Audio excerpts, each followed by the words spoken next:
जाएगी। हम भारत की सैन्य शक्ति, सांस्कृतिक विरासत और भव्यता की एक शानदार तस्वीर के गवाह बनेंगे।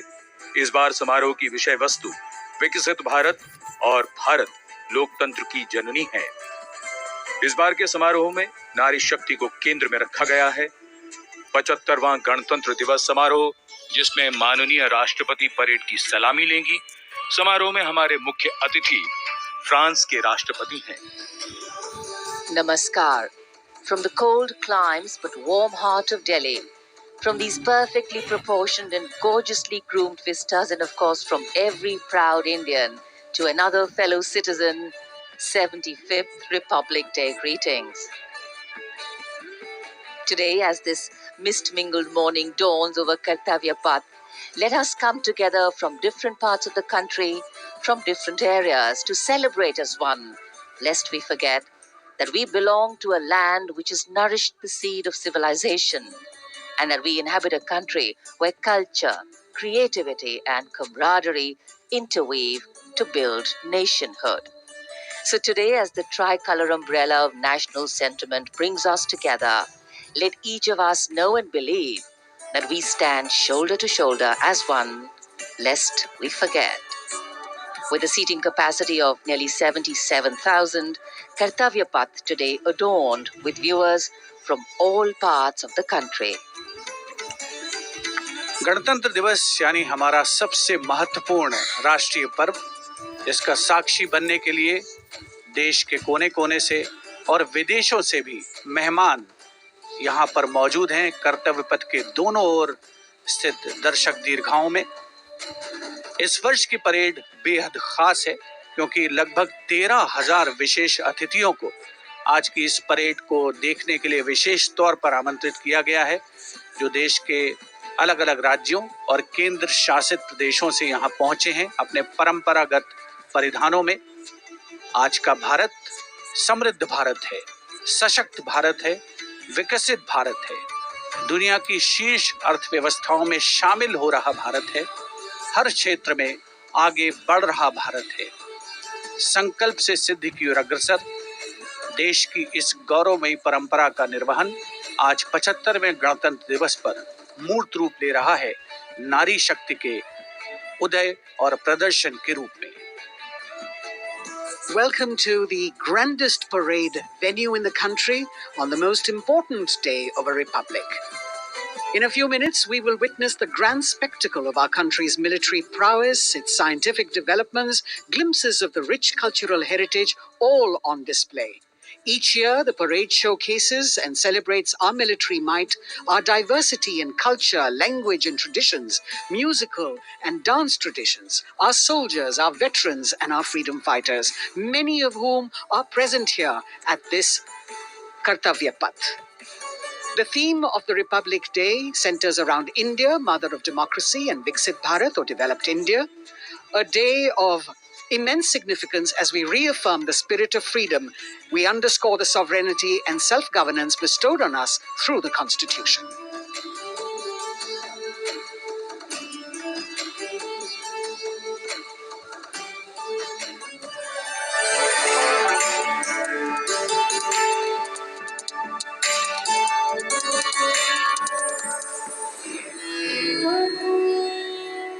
विश्व की सबसे पुरानी सभ्यताओं में से एक है Bharat.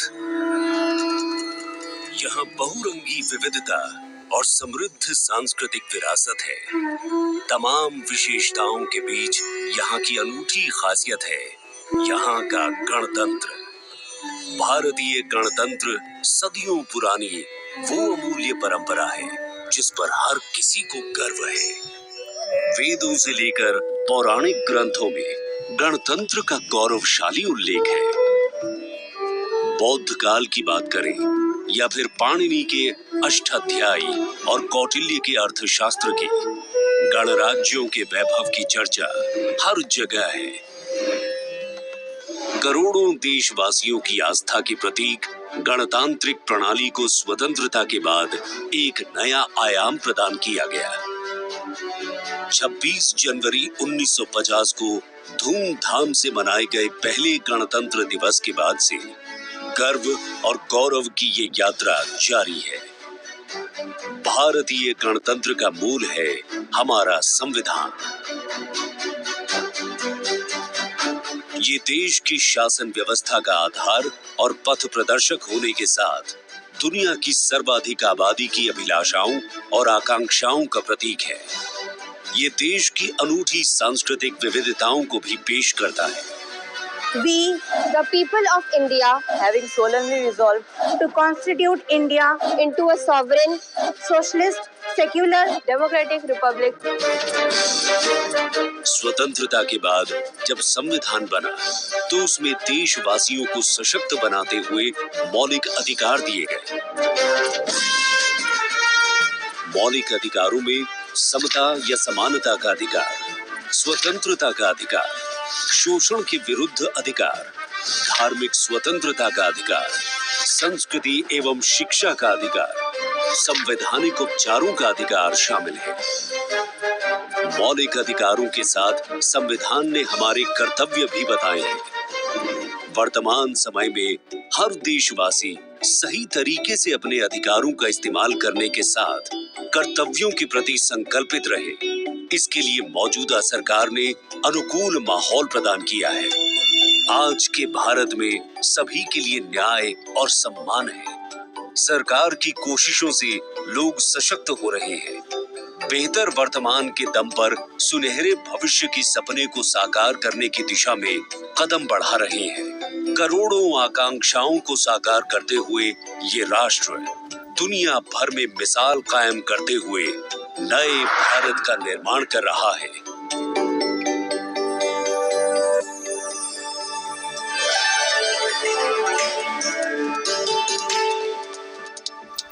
The atmosphere here at Kartavya Path, reflective of that pride and joy that each one of us feels in our bones when we see and salute our tricolour. We in the commentary box will be from time to time updating you with the different aspects of today's parade, and among them we must highlight the biggest attraction, which is the flypast by the Indian Air Force that occurs as a finale to this parade. This year, too, they are poised to put up a breathtaking show featuring 51 aircraft from the Indian Air Force, Navy and Army, of which 29 are fighter aircraft. Flying at various altitudes and speeds, these aircraft are channeled into a highly synchronized and seamless continuum, an aerial ballet worth watching.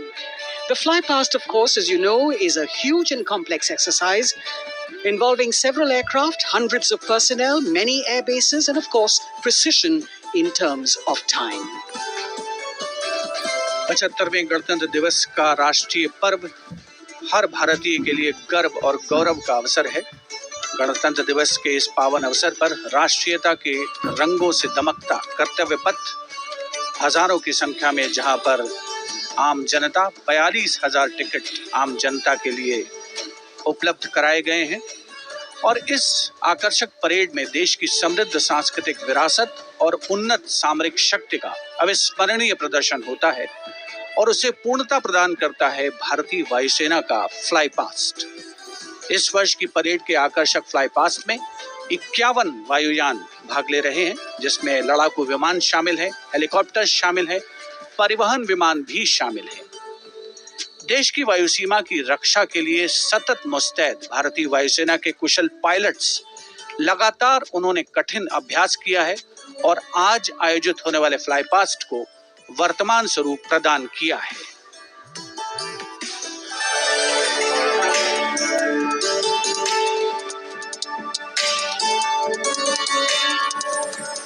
वीरता, पराक्रम और दृढ़ता का गौरवपूर्ण प्रतीक है भारतीय सेना।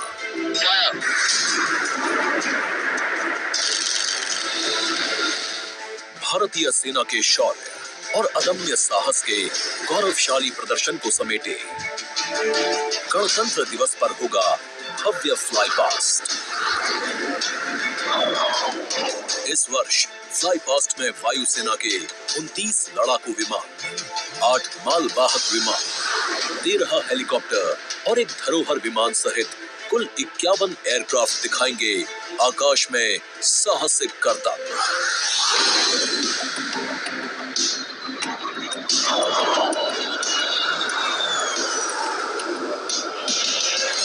कर्तव्य पथ साक्षी बनेगा तेजस, सुखोई और राफेल जैसे विमानों के हैरत अंगेज कर देने वाले एयर शो का।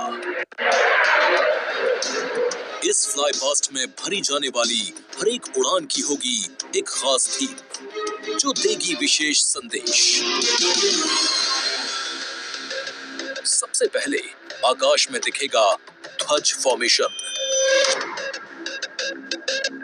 इसमें 4 मी-17 हेलीकॉप्टर तीनों सेनाओं के झंडे और भारतीय तिरंगे को लहराकर इस पर्व को शुरू करेंगे।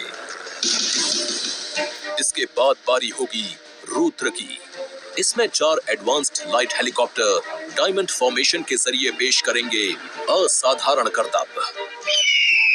बास की तरह पैनी नजर रखने वाले शूरवीरों का नायाब प्रदर्शन होगा फॉर्मेशन बास में। इस वर्ष गणतंत्र दिवस परेड पर नंबर 47 स्क्वाड्रन के बहादुर पायलट कर्तव्य पथ पर बास फॉर्मेशन कॉल साइन के अंदर उड़ान भरेंगे। इसमें 3 MiG-29 विमान आसमान में अपनी रोमांचकारी उड़ान से सबको कर देंगे चकित। एयर शो का दूसरा हिस्सा देखने को मिलेगा गणतंत्र दिवस परेड के बाद। सबसे पहले बारी होगी प्रचंड फॉर्मेशन की। अर्जुन फॉर्मेशन में एक C-295 और 2 C-130 विमान अपने प्रदर्शन से आपको रोमांचित कर देंगे। मुझे अत्यंत गर्व है कि मेरे अफसर और वायु सैनिक इस गणतंत्र दिवस फ्लाई पास्ट के हिस्सा है। इसके बाद अगले कुछ मिनटों तक आसमान में हैरत अंगेज कारनामों से आपको रोमांच में सराबोर करने के लिए वायु योद्धा पेश करेंगे तिरंगा फॉर्मेशन। इसमें शामिल होंगे 5 Sarang advanced light helicopter. 200 squadron की तरफ से देश के 75वें गणतंत्र दिवस की हार्दिक शुभकामनाएं।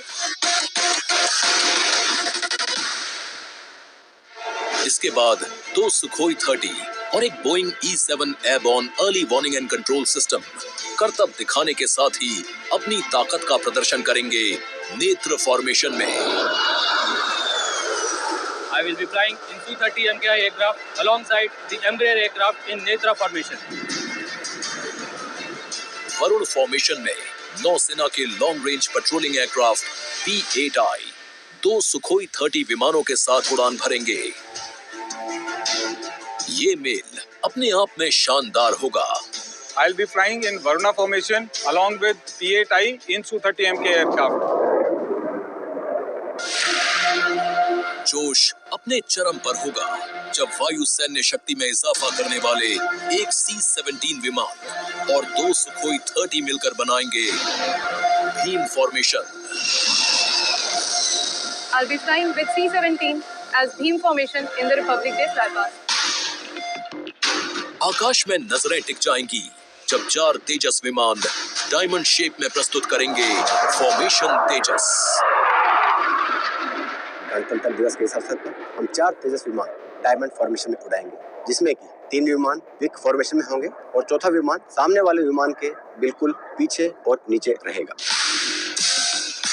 गणतंत्र दिवस की शोभा और बढ़ जाएगी जब 6 जैगुआर विमान एरो हेड शेप में बनाएंगे फॉर्मेशन अमृत। मेरे फॉर्मेशन में 6 जैगुआर है। हम 26 जनवरी को कर्तव्य पथ पर एरो हेड फॉर्मेशन में फ्लाई पास्ट करेंगे। इसके बाद राफेल की गर्जना से एक बार फिर गूंज उठेगा कर्तव्य पथ। बजरंग फॉर्मेशन में 6 राफेल विमान अपने हैरत अंगेज कारनामों से सबको कर देंगे स्तब्ध। 1000 फीट की ऊंचाई पर 3 सुखोई 30 लड़ाकू विमान आसमान में धुएं से बनाएंगे त्रिशूल फॉर्मेशन। इस गणतंत्र दिवस के अवसर पर नंबर 220 स्क्वाड्रन के 3 सुखोई 30 विमान त्रिशूल फॉर्मेशन में गणतंत्र दिवस परेड में हिस्सा लेंगे। सबसे अंत में होगा विजय फॉर्मेशन। इसमें एक राफेल विमान वर्टिकल चार्ली का विहंगम दृश्य पेश कर दर्शकों को कर देगा मंत्रमुग्ध। तो इंतजार कीजिए उस रोमांचक और भव्य फ्लाई पास्ट का जिसे वायुसेना ने आपके लिए तैयार किया है।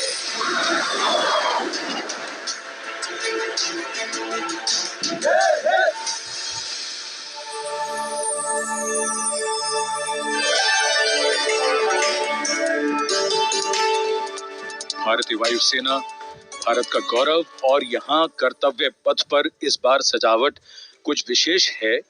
यहाँ पर भारतीय वस्त्र कला को कर्तव्य पथ के दोनों ओर अनंत सूत्र के माध्यम से दर्शाया गया है। 26 राज्यों के 136 विशेष मेहमान यहाँ मौजूद हैं और साड़ियों, परिधानों और पर्दों को यहाँ फ्रेम्स में कर्तव्य पथ के दोनों ओर सजाया गया है। इनमें 150 वर्ष पुरानी साड़ी भी है और हर फ्रेम के नीचे एक QR कोड है जिसे स्कैन करके उस परिधान और वस्त्र के बारे में पूरी जानकारी प्राप्त की जा सकती है। संस्कृति मंत्रालय की ये पहल और कर्तव्य पथ पर अनंत सूत्र का संदेश देने के लिए विशेष मेहमान 136 विशेष अतिथि अलग अलग दीर्घाओं में यहाँ पर मौजूद हैं, जिन्होंने अपने प्रदेश की पारंपरिक वेशभूषा का यहाँ पर प्रदर्शन किया है। विशेष अतिथि, जैसा हम सब जानते हैं, कुल 77,000 दर्शकों के बैठने की जगह है, 42,000 आम जनता के लिए और 13,000 विशेष अतिथि, और इनमें वो भी शामिल हैं जिनका जिक्र माननीय प्रधानमंत्री ने मन की बात में किया। With 108 episodes to its credit, Man Ki Baat remains a unique and outstanding radio program, standing out as one of its kind globally. This distinctive initiative, introduced in 2014 by Prime Minister Narendra Modi, establishes a remarkable communication endeavor that forges a direct and informal connection with the citizens of India, addressing a broad spectrum of issues from social initiatives to culture and heritage, youth and education, health and environmental concerns. The radio program serves as a crucial instrument in fostering unity by transmitting the PM's thoughts and perspectives to the public. Its significance transcends conventional governance, acting as a platform that not only imparts information but also establishes connections, bringing together the diverse fabric of the Indian populace.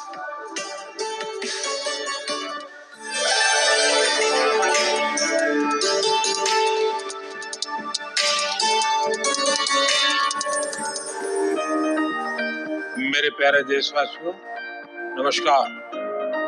मन की बात यानी आपके साथ मिलने का एक शुभ अवसर।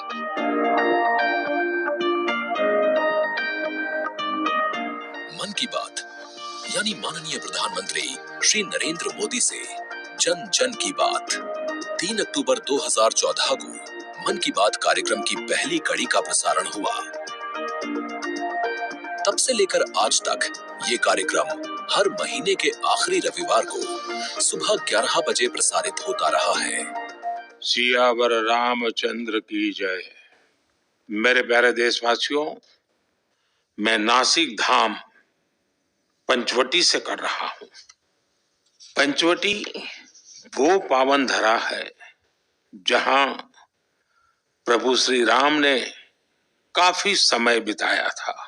इसी भाव के साथ आप सभी राम भक्तों को कोटि कोटि नमन।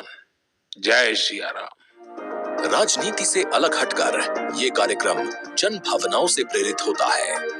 यानी मन की बात में लगातार उन मुद्दों और चुनौतियों पर चर्चा की जाती है जिनका देश और देश के नागरिक हर दिन सामना करते हैं। गांव से निकला हुआ एक छोटा सा अभियान सेल्फी विद डॉटर को अंतर्राष्ट्रीय बनाने के लिए मन की बात कार्यक्रम का बेहद सराहनीय योगदान है। हमें नहीं पता था कि ऑनरेबल प्राइम मिनिस्टर हमें टेल एंड पे बॉर्डर के विलेज में भी देख रहे हैं, त्रेवा गांव में। जब उन्होंने लाइव होकर कोई 5.5 मिनट बॉर्डर विलेज त्रेवा में जम्मू में हमसे बात की, ये हमारे लिए गौरवमय बात है कि ऑनरेबल प्राइम मिनिस्टर हमें ये बात बोल रहे हैं।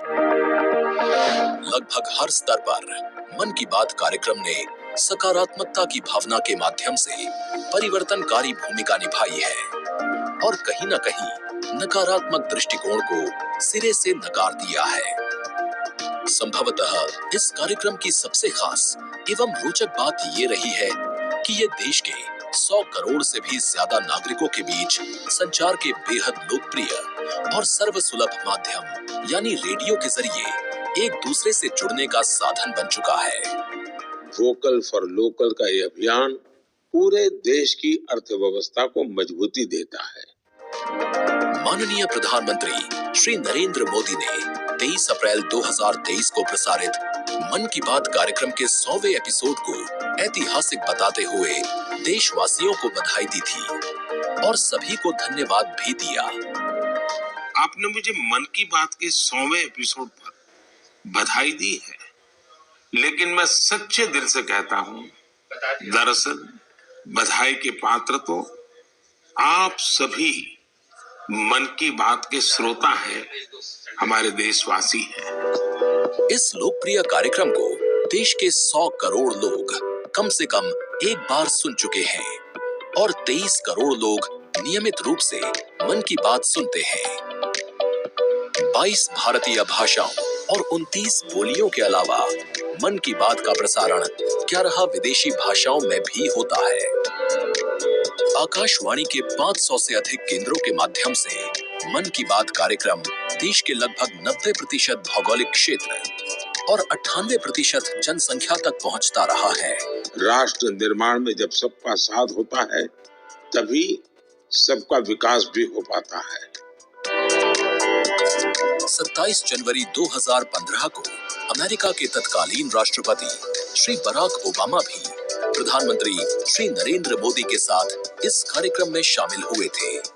I'm told this is also the first ever radio address by an Indian Prime Minister and an American President together, so we're making a lot of history. मन की बात कार्यक्रम की एक और खासियत रही है कि इस कार्यक्रम में ऐसे अनसंग हीरोज को भी एक प्लेटफॉर्म दिया जाता है जो देश और दुनिया के सामने पहले कभी नहीं आए। जो मुझे साहस मिला है वो मन की बात के माध्यम से मिला है। जो हम लोग कार्य कर रहे हैं, हम लोगों को एक बड़ा मंच दिया है और लोगों की सेवा करने का जो मौका मुझे मिला है, उसके लिए मैं और महिलाओं को भी प्रेरित करना चाहूंगी। ऐसे प्रधानमंत्री जी जिन्होंने दिल्ली पर्सनली बुलाया, प्रोत्साहन दिया, पूरी दुनिया में इसकी एक बहुत ज्यादा प्रमोशन हो गई और सबको काम मिला, इतने सारे फार्मर्स को लाइवलीहुड मिला। कोरोना काल के दौरान प्रधानमंत्री के मन की बात के एपिसोड्स में कोरोना योद्धाओं का नाम लेकर प्रधानमंत्री जी ने देशवासियों से उन्हें सम्मानित करने की अपील की और देश के नागरिकों को वैक्सीन के विकास के चरणों से अवगत कराया। इस लड़ाई के अनेकों योद्धा ऐसे हैं जो घरों में नहीं, घरों के बाहर रहकर कोरोना वायरस का मुकाबला कर रहे हैं। जो हमारे फ्रंटलाइन सोल्जर्स हैं, पैरामेडिकल स्टाफ हैं, ऐसे साथी जो कोरोना को पराजित कर चुके हैं, आज हमें उनसे प्रेरणा लेनी है। 3 अक्टूबर 2014 से अब तक की अपनी अविस्मरणीय यात्रा के क्रम में मन की बात कार्यक्रम एक जन आंदोलन बन चुका है।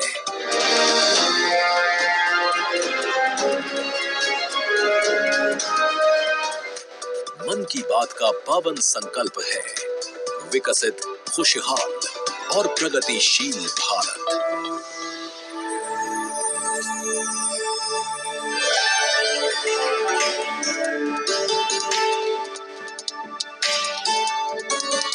In fact, it's also very heartwarming to note today that many people who were specially mentioned in the Man Ki Baat program by the Prime Minister have also been invited here as special invitees by the PMO. A very, very proud and a special moment. And all this in an endeavor to make the parade more participative and more inclusive. In fact, Prime Minister Modi participated in the Bastille Day celebrations as the guest of honor in July last year in France. Today, Indo-French relations are anchored on principles that have only strengthened over time. With a strong defense partnership at its core, the two nations are committed to the values of mutual cooperation with deep respect for each other's needs and requirements, and they are working together to leverage similar ambitions to empower each other.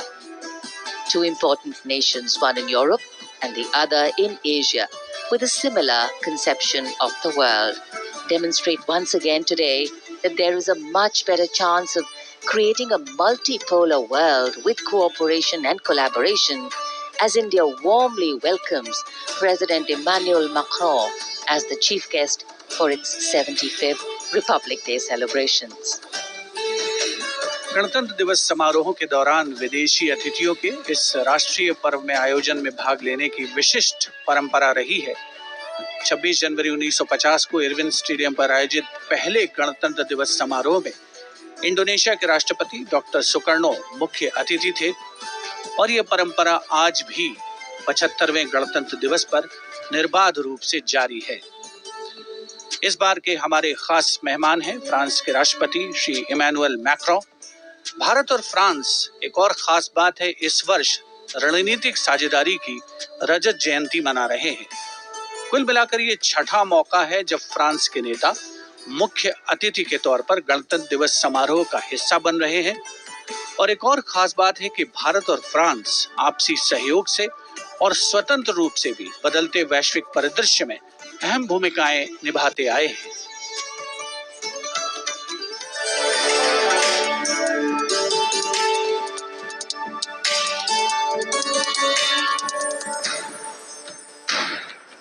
Bharat और France, विश्वास, सम्मान और प्रतिबद्धता, दोनों देशों के द्विपक्षीय संबंध समय के साथ और होते जा रहे हैं प्रगाढ़। प्राइम मिनिस्टर एलिजाबेथ बॉर्न मुझे एयरपोर्ट पर रिसीव करने आई थी। ये आत्मीयता सिर्फ दो देशों के नेताओं के बीच नहीं है, बल्कि ये भारत फ्रांस की अटूट दोस्ती का प्रतिबिंब है। जहां भी, जब भी एक देश को समर्थन की आवश्यकता हुई, वहां दूसरे देश ने उसका भरपूर सहयोग किया। इस रणनीतिक साझेदारी के पूरे हो गए हैं 25 साल। फ्रांस, भारत का दूसरा सबसे बड़ा डिफेंस सप्लायर। 1950 के दशक से ही फ्रांस सैन्य विमानन क्षेत्र में भारत के लिए एक विश्वसनीय भागीदार रहा है। भारतीय वायुसेना में पहली पीढ़ी के डसॉ ऑरेगन लड़ाकू विमान की खरीद से लेकर हाल के पनडुब्बी और रफायल सौदे तक भारत ने फ्रांस से कई हथियार खरीदे हैं। इसके साथ फ्रांस टेक्नोलॉजी ट्रांसफर कर स्वदेशी उत्पादन क्षमताओं और संयुक्त उद्यमों के जरिए भारत के रक्षा आधुनिकीकरण के प्रयासों में सहायता कर रहा है। भारत फ्रांस मित्रता के सफर में महत्वपूर्ण वर्ष था 1998। 11 मई 1998।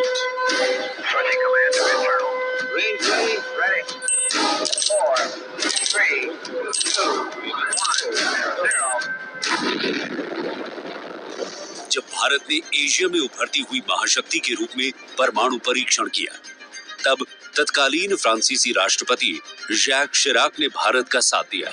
पिछले 2.5 दशकों में भारत फ्रांस रणनीतिक साझेदारी के तहत आपस में शांति, सुरक्षा, समुद्री सुरक्षा, जलवायु परिवर्तन, अंतरिक्ष, व्यापार, निवेश, शिक्षा और संस्कृति जैसे महत्वपूर्ण क्षेत्रों में सहयोग करते रहे हैं। सबमरीन हो या फिर नौसेना के जहाज, हम चाहते हैं कि मिलकर केवल अपनी ही नहीं, तीसरे मित्र देशों की जरूरतों को भी पूरा करने के लिए हम काम करें।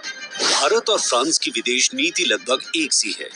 दोनों ही देश स्वतंत्र रणनीतिक स्वायत्ता में यकीन करते हैं।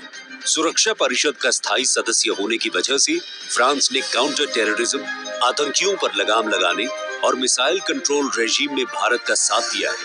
हमारे सशस्त्र बल नियमित बातचीत कर रहे हैं और पूरा योगदान कर रहे हैं ताकि इस क्षेत्र में शांति और सुरक्षा बनी रहे और अंतर्राष्ट्रीय कानून का सम्मान रहे। आपसी सौहार्द बनाए रखते हुए प्रधानमंत्री नरेंद्र मोदी ने 14 जुलाई को पेरिस में आयोजित फ्रांस के राष्ट्रीय दिवस समारोह बेस्टियर डे परेड में सम्मानित अतिथि के रूप में भाग लिया।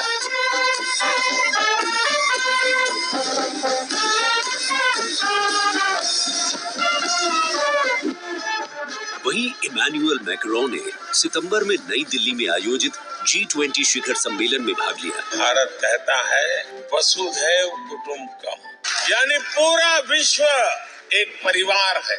इसी भावना के साथ भारत और फ्रांस 21वीं सदी की अनेक चुनौतियों से निपट रहे हैं। गणतंत्र दिवस समारोह में राष्ट्रपति मैक्रोन की उपस्थिति भारत और फ्रांस के बीच संबंधों को और प्रगाढ़ करेगी और आने वाले वर्षों में सहयोग के नए रास्ते खुलेंगे।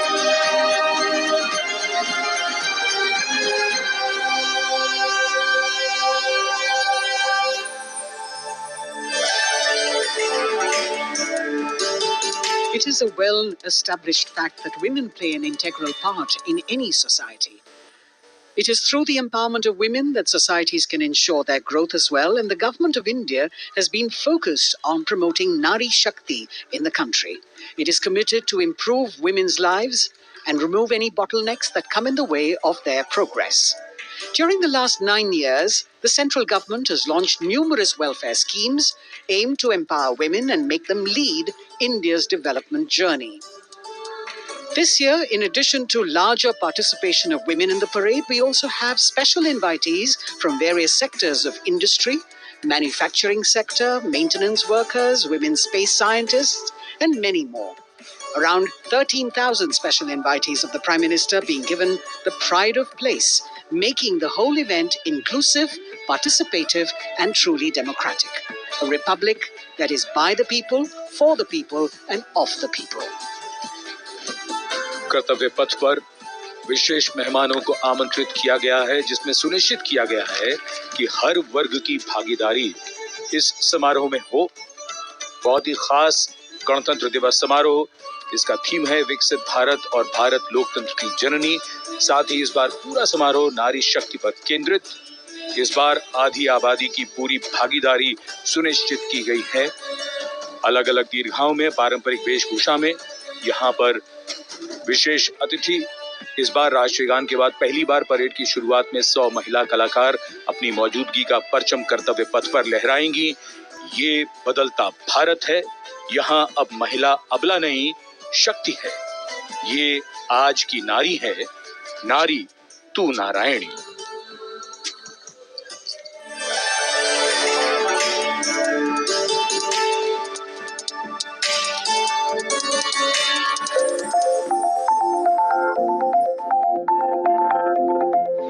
यत्र नार्यस्तु पूज्यन्ते रमन्ते तत्र देवताः। जहाँ नारी का सम्मान होता है, वहाँ सुख और समृद्धि का स्वाभाविक रूप से वास होता है। सशक्त और समर्थ महिलाएं हमेशा से ही भारत की गौरवशाली संस्कृति की पहचान रही हैं। मैं भी एक बेटी हूँ और मेरी भी एक बेटी है। Women empowerment, I feel really safe and happy right now. Gargi Yajnavalkya का शास्त्रार्थ हो या फिर मैत्रेयी और यामी जैसी विदुषियों का ज्ञान, इन विदुषियों, इन ऋषिकाओं ने हमेशा से ही भारत के समाज का मार्गदर्शन किया है। मैं धरा हूँ। यत्र नार्यस्तु पूज्यन्ते रमन्ते तत्र देवताः। यत्रैतास्तु न पूज्यन्ते सर्वास्तत्र फलक्रियाः। नारी तू नारायणी है के ध्येय वाक्य के साथ पिछले 9 सालों में मोदी सरकार ने न सिर्फ नारी सशक्तिकरण के लिए काम किया है, बल्कि भारतीय संस्कृति के अनुरूप जो नारी को सम्मान मिलना चाहिए वो भी दिया है। India's vision is not just of development which benefits women. It is of women-led development where women lead the journey of progress. समावेशी शासन के एक नए युग की शुरुआत करते हुए पिछले 9 सालों में प्रधानमंत्री नरेंद्र मोदी के नेतृत्व में महिला सशक्तिकरण को चरितार्थ किया गया है। देश में समान प्रतिनिधित्व के लक्ष्य के साथ अमृत काल में समावेशी संसदीय लोकतंत्र की मजबूत नींव रखने के लिए नारी शक्ति वंदन विधेयक संसद से पारित किया गया। The bill is passed by the constitutionally required majority ताकि लोकतंत्र के मंदिर में महिलाओं की बात प्रबल रूप से रखी जा सके और उनके मुद्दों पर अधिक जोरदार ढंग से चर्चा की जाए। नारी शक्ति बंधन अधिनियम, इसके माध्यम से हमारा लोकतंत्र और मजबूत होगा।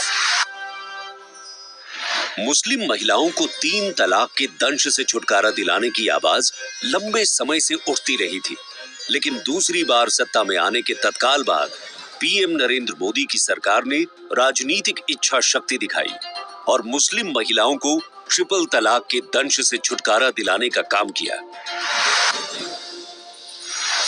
महिला सशक्तिकरण के लिए समर्पित मोदी सरकार ने पिछले 9 सालों में महिलाओं को सशक्त और समृद्ध बनाने के लिए कई योजनाओं की शुरुआत की, जिससे खेलों से लेकर रोजगार, महिला स्वास्थ्य और आत्मनिर्भर बनने की दिशा में महिलाओं का मार्ग प्रशस्त किया है। आज मोदी सरकार के बल पर स्वयं सहायता समूहों से लेकर स्टार्टअप्स और व्यापार के क्षेत्र में महिलाएं तीव्र गति से आगे बढ़ रही हैं और समाज में अपनी हिस्सेदारी को मजबूत कर रही हैं। ये करोड़ों महिलाएं इतना वैल्यू क्रिएशन कर रही हैं और इसका अंदाज आपको इनकी कैपिटल रिक्वायरमेंट से भी लगा सकते हैं। 9 वर्षों में इन सेल्फ हेल्प ग्रुप ने 6.25 लाख करोड़ रुपए का लोन लिया है। ये महिलाएं केवल छोटी एंटरप्रेन्योर ही नहीं है, बल्कि एक ग्राउंड पर सक्षम रिसोर्स पर्सन का काम भी कर रही है। देश की आधी आबादी को आत्मनिर्भर बनाने के लिए महिला ई हाट मोदी सरकार द्वारा शुरू किया गया।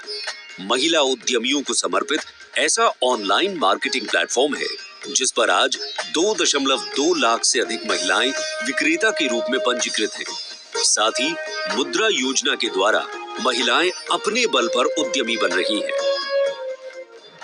जहां बेटी बचाओ बेटी पढ़ाओ, कन्या भ्रूण हत्या रोकने और बेटियों को शिक्षित बनाने की दिशा में बहुत बड़ा कदम है, वहीं पीएम आवास योजना के अंतर्गत महिलाओं के नाम पर आवास उपलब्ध कराया जा रहा है। पीएम आवास योजना के जो 3 करोड़ से अधिक घर बने, उनमें से अधिकांश महिलाओं के ही नाम है। आज इस व्यवस्था से उन्हें कितना बड़ा सपोर्ट मिला।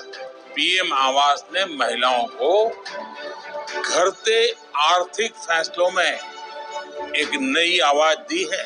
मोदी सरकार ने 3 करोड़ गरीबों को घर दिए, जिनमें से 75% महिलाओं को दिए गए। प्रधानमंत्री उज्ज्वला योजना के माध्यम से महिलाओं को धुएं से मुक्ति दिलाने के लिए 9 करोड़ से अधिक एलपीजी कनेक्शन दिए गए हैं। चाय बनाए तो पिलाओ ना फिर।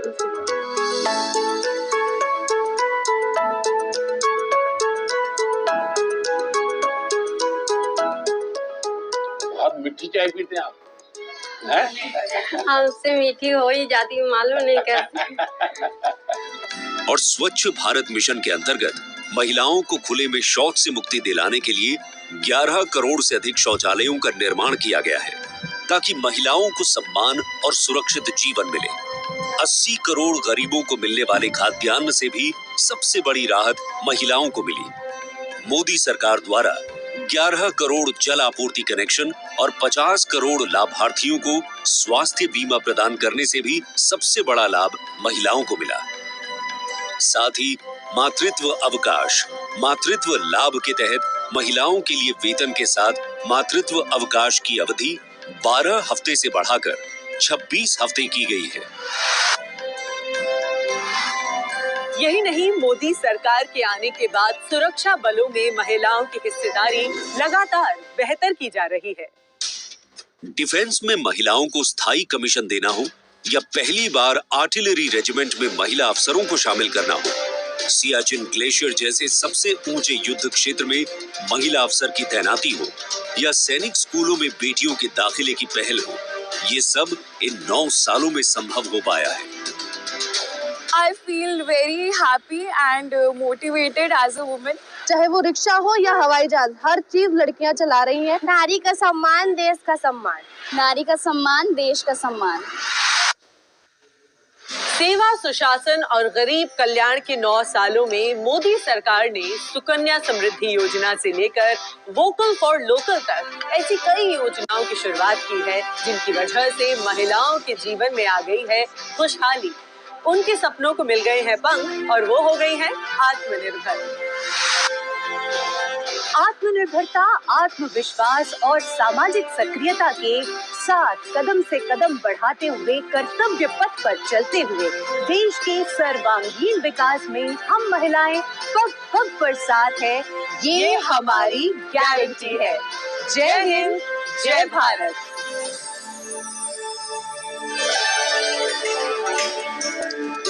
Empowering women, empowering communities, and thus empowering a nation. Kartavya path on either side. People kitted out in their warm winter woolens. Got up early in the morning. The day dawned a little foggy, but now I think the warmth of the sun slowly warming the bones which were chilled in the morning. Absolutely. So January is a cold month in Delhi. And once the parade begins, we shall see faces light up more, the sun climb higher, and of course, excitement will touch the sky. People in their traditional attire, special invitees from different parts of the country. And here, this is a splendid view of the forecourt of Rashtrapati Bhavan, the official residence of the President of India, and the dome that crowns Rashtrapati Bhavan, one of the most distinctive features of the building. This is the Jaipur column, topped by the Star of India. And here, ready to receive the Supreme Commander of the Armed Forces, the President of India, Srimati Draupadi Murmu, who will arrive here in a short while from now. माननीय श्रीमती द्रौपदी मुर्मू के राष्ट्रपति पद पर आसीन होने के साथ भारतीय लोकतंत्र की नई भूमिका रेखांकित हुई है। श्रीमती द्रौपदी मुर्मू का भारत के 15वें राष्ट्रपति के रूप में निर्वाचन एक ऐतिहासिक क्षण है। उनकी नियुक्ति देश के सामाजिक और राजनीतिक परिदृश्य में एक महत्वपूर्ण और शक्तिशाली संदेश देती है। हम सब जानते ही हैं, श्रीमती द्रौपदी मुर्मू के पास एक लंबा और सफल राजनीतिक करियर है। साथ ही उनके पास प्रशासन और संवैधानिक मामलों का गहन ज्ञान भी है। देशवासियों, 75वें गणतंत्र दिवस में कर्तव्य पथ पर माननीय श्रीमती द्रौपदी मुर्मू द्वारा परेड की सलामी लेना कोई मामूली घटना नहीं है। ये राष्ट्रीय गौरव का क्षण है जो समानता के प्रति हमारे संविधान की प्रतिबद्धता को दर्शाती है। भारतीय लोकतंत्र संविधान स्वतंत्र न्यायपालिका, स्वतंत्र मीडिया और जवाबदेह शासन पर टिका हुआ है।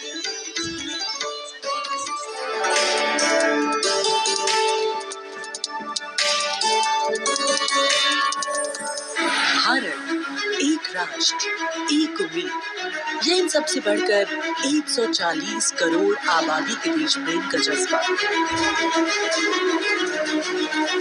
दुनिया के सबसे बड़े लोकतंत्र भारत का स्वर्णिम अध्याय है। संघर्षशील और कर्मठ देश की प्रथम नागरिक राष्ट्रपति द्रौपदी मुर्मू।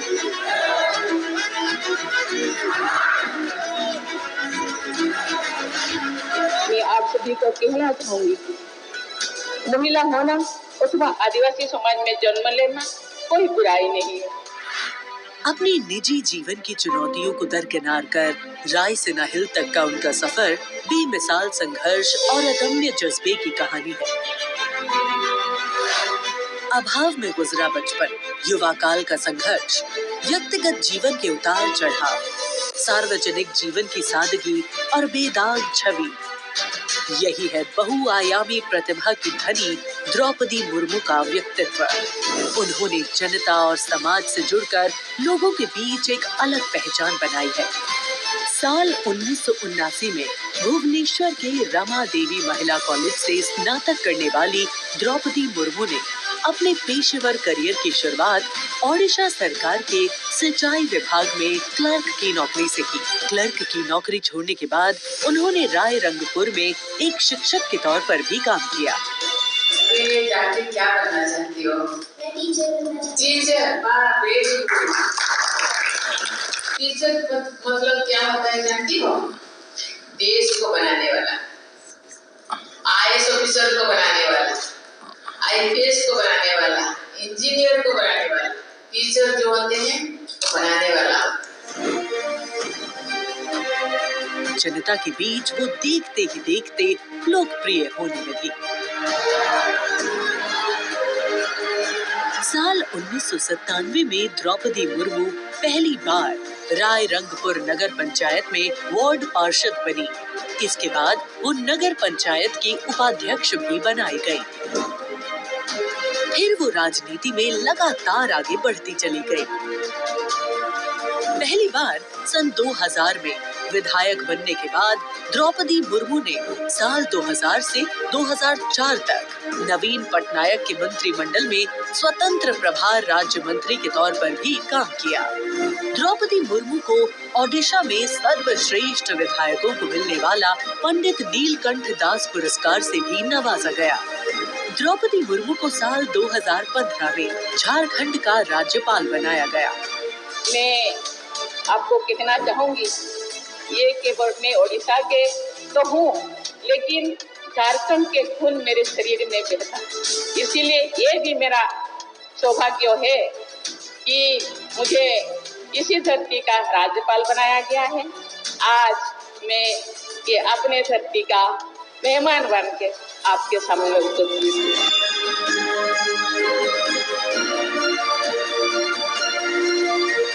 देश के प्रथम नागरिक के रूप में राष्ट्रपति मुर्मू देश के युवाओं में अटूट विश्वास रखती है।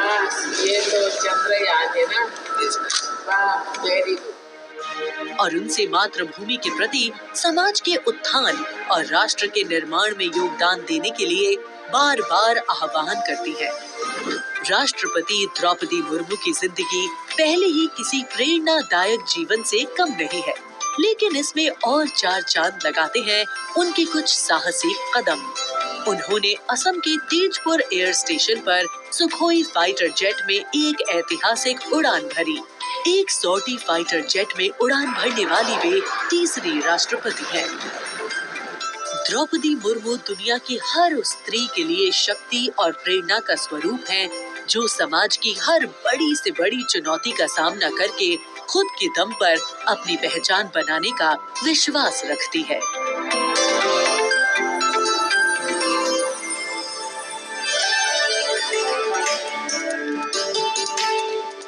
गणतंत्र दिवस हमारा राष्ट्रीय पर्व है। कर्तव्य पथ देश प्रेम के रंगों से दमक रहा है, जहां कुछ देर के पश्चात देश की राष्ट्रपति माननीय श्रीमती द्रौपदी मुर्मू और इस वर्ष के गणतंत्र दिवस के हमारे खास मेहमान फ्रांस के राष्ट्रपति श्री इमैनुअल मैक्रों का आगमन होगा। महामहिम श्री इमैनुअल मैक्रों फ्रांस के 5वें गणराज्य के 8वें राष्ट्रपति हैं। उन्होंने देश को एक सक्षम नेतृत्व प्रदान किया है, युवा नेतृत्व जिसने हर क्षेत्र में आशातीत विकास किया है, जन भागीदारी सुनिश्चित की है और सबसे खास बात, भारत और फ्रांस के जो आपसी संबंध हैं विश्व बंधुत्व पर आधारित हैं। सामरिक साझेदारी भी उतनी ही महत्वपूर्ण है। 1977 में जन्मे हैं श्री इमैनुअल मैक्रों और फ्रांस को एक अनुकरणीय नेतृत्व देने का सक्षम प्रयास करते नजर आते हैं। Friends, this year we are celebrating the 25th anniversary of the India-France strategic partnership. As was mentioned, India and France enjoy a special bond, and as strategic partners, we share a high degree of convergence on a range of regional and global issues. Some of you may recall that in July 2023, Prime Minister Modi was the guest of honor at the Bastille Day parade held in Paris. Later in September, President Macron was our honored guest for the Leaders Summit in India for the G20. President Emmanuel Macron is the 5th head of state from France to be accorded the honor of being the chief guest at the Republic Day parade, and the 6th time that a French leader will attend the celebrations as chief guest since 1976.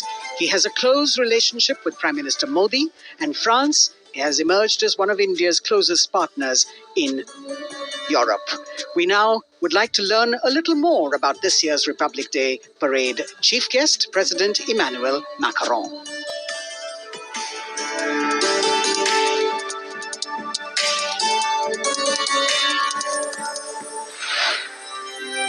France, एक खूबसूरत देश जो अपनी संस्कृति, मुक्त उत्साही लोगों, शानदार शहरों और स्वादिष्ट व्यंजनों से पूरी दुनिया को आकर्षित करता रहा है।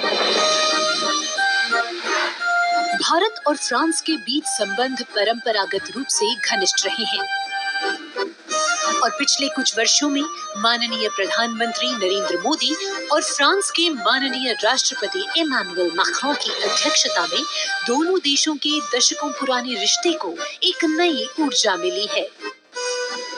फ्रांस के राष्ट्रपति इमैनुअल मैक्रों 2017 में महज 39 वर्ष की आयु में फ्रांस के राष्ट्रपति बने और साल 2022 में फ्रांस की जनता ने एक बार फिर उन्हें विशाल बहुमत से चुना।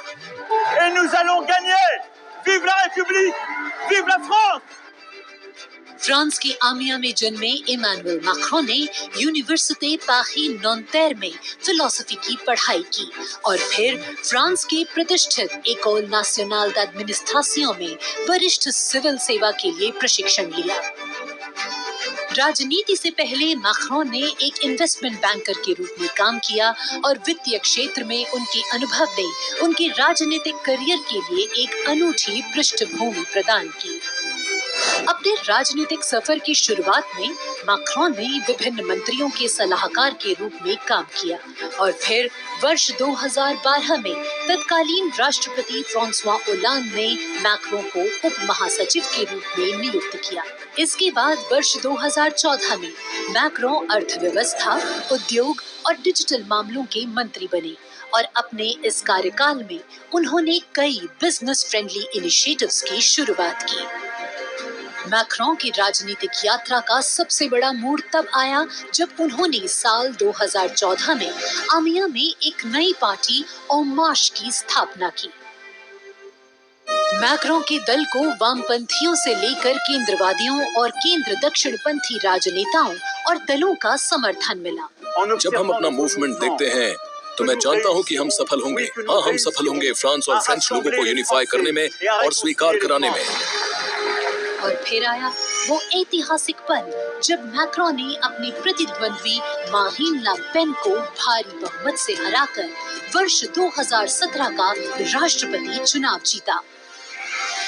प्रधानमंत्री नरेंद्र मोदी और फ्रांस के राष्ट्रपति इमैनुअल मैक्रों ने सदैव लोकतांत्रिक मूल्यों, मौलिक स्वतंत्रता और मानवाधिकार के प्रति प्रतिबद्धता जाहिर की है, जो आश्वासन देता है कि बदलते वैश्विक परिदृश्य में दोनों देश अग्रसर होने के लिए तैयार हैं।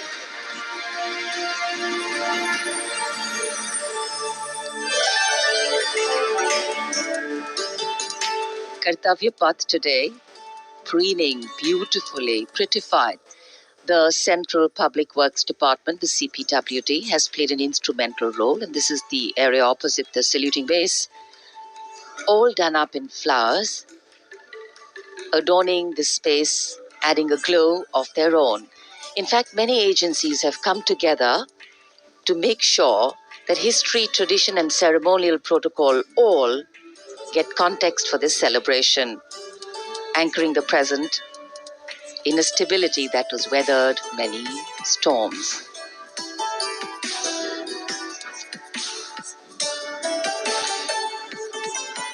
Signal 1 army headquarter signal regiment जो कर्तव्य पथ से लेकर राष्ट्रीय समर स्मारक तक कई किलोमीटर के क्षेत्र में संचार और ध्वनि का जिम्मा संभाले हैं, जिसमें पब्लिक एड्रेस सिस्टम और स्पीकर्स बहुत महत्वपूर्ण यहाँ मौजूद दर्शकों के लिए।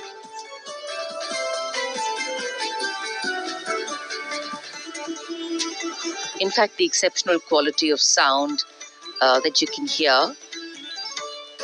that covers Kartavya Path has been arranged by the 1 Army Headquarters Signal Regiment under the command of Colonel Rajkumar Mishra.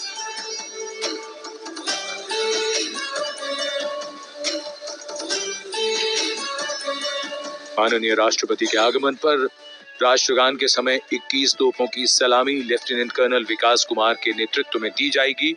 Gun position officer हैं सूबेदार अनूप सिंह। शुभ कार्य से पहले अनुष्ठान भी पूरे किए जाते हैं। और जिन तोपों से ये सलामी दी जाएगी उनका निर्माण भारत में ही किया गया है।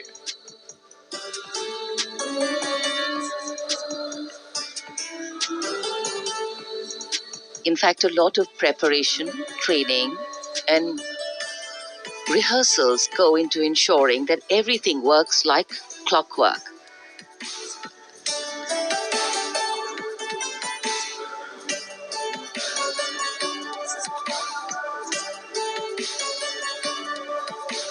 It's a proud moment for every soldier, every participant here to take part in this parade. And right across our commentator's booth is the Parade Control Center, where every movement, the music, the coming on of the music, and the fading out, everything is going to be controlled here from the Parade Control Center.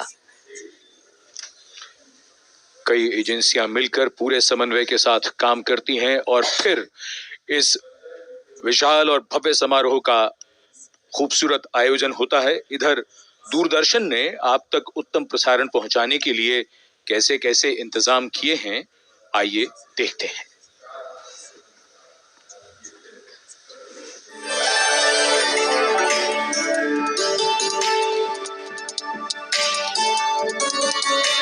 देश के 75वें गणतंत्र दिवस के सजीव एवं सुचारू प्रसारण के लिए दूरदर्शन ने व्यापक प्रबंध किए हैं।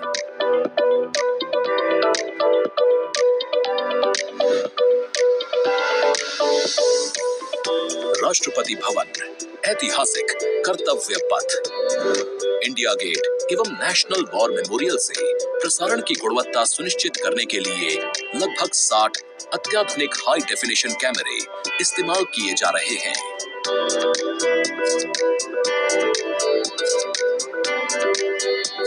इनमें से 28 कैमरे कर्तव्य पथ पर लगाए गए हैं।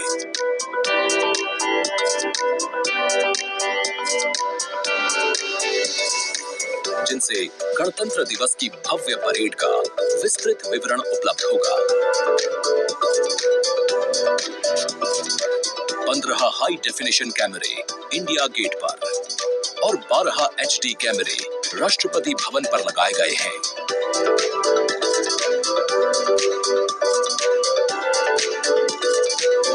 इंडिया गेट के ठीक ऊपर लगाए गए कैमरों से कर्तव्य पथ का विहंगम दृश्य देखने को मिलेगा। इसके अलावा डायनामिक एरियल शॉट्स की उपलब्धता सुनिश्चित करने के लिए 80 फीट से ऊंची 3 हाइड्रोलिक क्रेन्स और 6 जिमी जिब कैमरों का इस्तेमाल किया जा रहा है। हाइड्रोलिक क्रेन्स को इंडिया गेट और कर्तव्य पथ पर लगाया गया है। 2 जिमी जिब को नेशनल वॉर मेमोरियल पर, 2 को कर्तव्य पथ पर तथा 1 जिमी जिब को राष्ट्रपति भवन पर लगाया गया है। गणतंत्र दिवस समारोह के प्रसारण को विश्व स्तरीय बनाने के लिए 6 PTZ कैमरों का इस्तेमाल हो रहा है। उच्च स्तरीय तकनीकी प्रसारण तथा लगभग 60 कैमरों में उचित समन्वय के लिए राष्ट्रपति भवन, कर्तव्य पथ एवं नेशनल वॉर मेमोरियल पर 3 हाई डेफिनेशन OB वैन्स की व्यवस्था की गई है।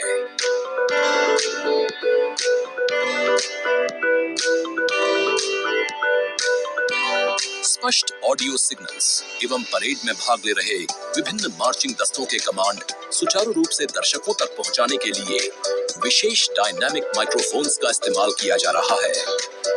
राष्ट्रपति भवन, कर्तव्य पथ एवं नेशनल वॉर मेमोरियल पर मौजूद OB वैन्स को ऑप्टिकल फाइबर लिंक्स की मदद से दूरदर्शन के स्टूडियो से जोड़ा गया है, जिससे उच्च गुणवत्ता के हाई डेफिनेशन सिग्नल्स की उपलब्धता सुनिश्चित हो सकेगी।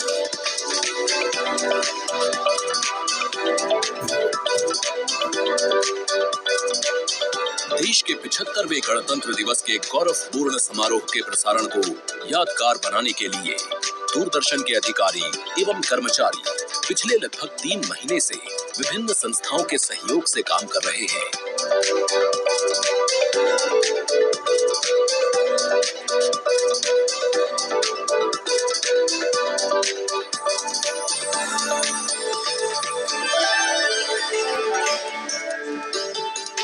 The elaborate arrangements made by Doordarshan to bring you this ceremony live from Kartavya Path. We're now at the National War Memorial that was unveiled in 2019, set up in honor of the martyrs who have displayed acts of valor during wartime. The names of 26,000 soldiers who've made the ultimate sacrifice of their lives in the defense of the nation. It has 4 concentric circles and a central obelisk under which burns the Amar Jyot, representing the immortal soldier. The circles are designed as Chakravyu, an ancient Indian war formation. The start of the parade actually begins here when the Prime Minister arrives and is received by the Defence Minister and other officials along with the 3 service chiefs. After being introduced, he is led inside where he places a wreath of remembrance on behalf of the nation. The National War Memorial, representing the gratitude of a nation to its armed forces. This memorial strengthens the sense of belonging, high moral values, sacrifice and national pride in our citizens. राष्ट्रीय summer स्मारक हमें उन बहादुर सैनिकों के अप्रतिम शौर्य, असाधारण वीरता और सर्वोच्च बलिदान की याद दिलाता है, जिन्होंने मातृभूमि की रक्षा के लिए हंसते हंसते अपने प्राण न्यौछावर कर दिए थे। कुछ ही समय के बाद यहाँ माननीय प्रधानमंत्री श्री नरेंद्र मोदी का आगमन होगा और वे कृतज्ञ राष्ट्र की ओर से अमर शहीदों को श्रद्धा सुमन अर्पित करेंगे। राष्ट्रीय समर स्मारक पर 4 चक्र बनाए गए हैं, जिसमें आजादी के बाद भारतीय सेना की भागीदारी वाले 6 युद्धक अभियानों की भी जानकारी दी गई है। अमर चक्र पर 15.5 मीटर ऊंचा स्मारक स्तंभ है, जिसमें अमर जवान ज्योति प्रज्वलित है। परमवीर चक्र से सम्मानित सभी 21 अमर बलिदानियों को विशेष सम्मान दिया गया है राष्ट्रीय समर स्मारक पर, और सभी परमवीर चक्र विजेताओं की यहाँ कांस्य प्रतिमाएं लगाई गई हैं। देश आज उन्हें नमन कर रहा है। The monument, spread over 40 acres in the heart of the capital city, hallowed grounds where lie enshrined the souls of our soldiers. The Prime Minister paying a solemn homage on behalf of a grateful nation.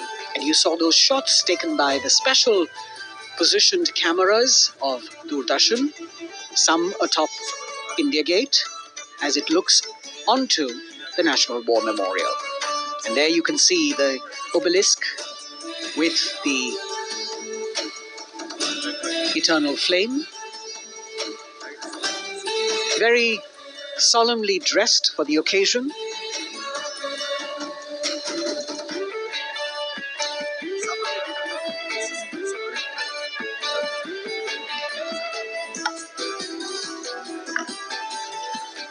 And here at the National War Memorial, there is an inter-services guard comprising 1 officer and 21 inner guards, 7 from each service, along with 6 buglers, 2 from each service, under the command of Major Indrajit Sachin. In fact, when the Prime Minister will arrive here, this guard is in attendance for the wreath-laying ceremony. And here to welcome the Prime Minister here, we have the Prime Minister's carcade going down Kartavya Path.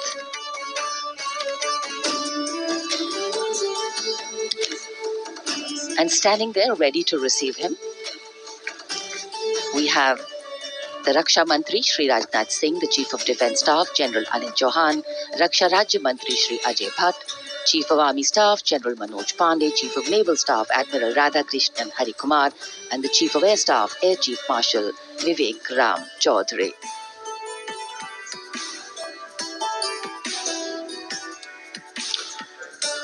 India Gate और major Dhyanchand national stadium के बीच स्थित है राष्ट्रीय summer स्मारक।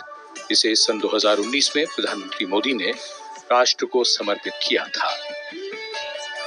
हमारे गणतंत्र दिवस समारोह की शुरुआत अमर शहीदों को श्रद्धांजलि के साथ होती है। कृतज्ञ राष्ट्र की ओर से प्रधानमंत्री शहीद जवानों को श्रद्धांजलि अर्पित करेंगे। उनका आगमन हो रहा है राष्ट्रीय समर स्मारक पर। आज के भारत का एक और तीर्थ है राष्ट्रीय समर स्मारक। ये स्मारक अपने वीर शहीदों के लिए राष्ट्र की कृतज्ञता का प्रतीक है। श्रद्धा और गौरव इन भावों का संगम है राष्ट्रीय समर स्मारक। प्रधानमंत्री की अगवानी के लिए रक्षा मंत्री श्री राजनाथ सिंह समर स्मारक पर।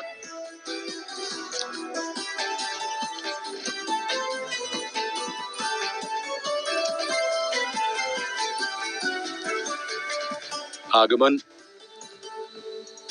देश के माननीय प्रधानमंत्री श्री नरेंद्र मोदी का।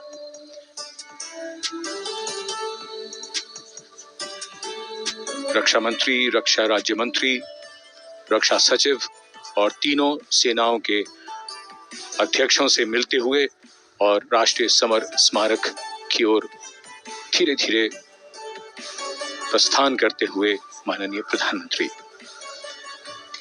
Bestowing tribute, they say, is practiced not so much in words as in action, honoring and revering those who chose to embrace their lives with courage, discipline, dedication, and valor is paying tribute in its finest form.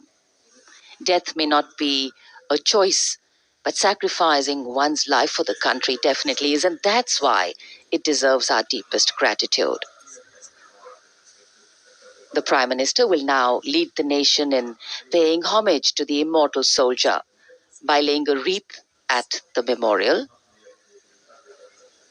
The circular wreath, symbolic of eternity, the continuity of life, a circle with no beginning and no end.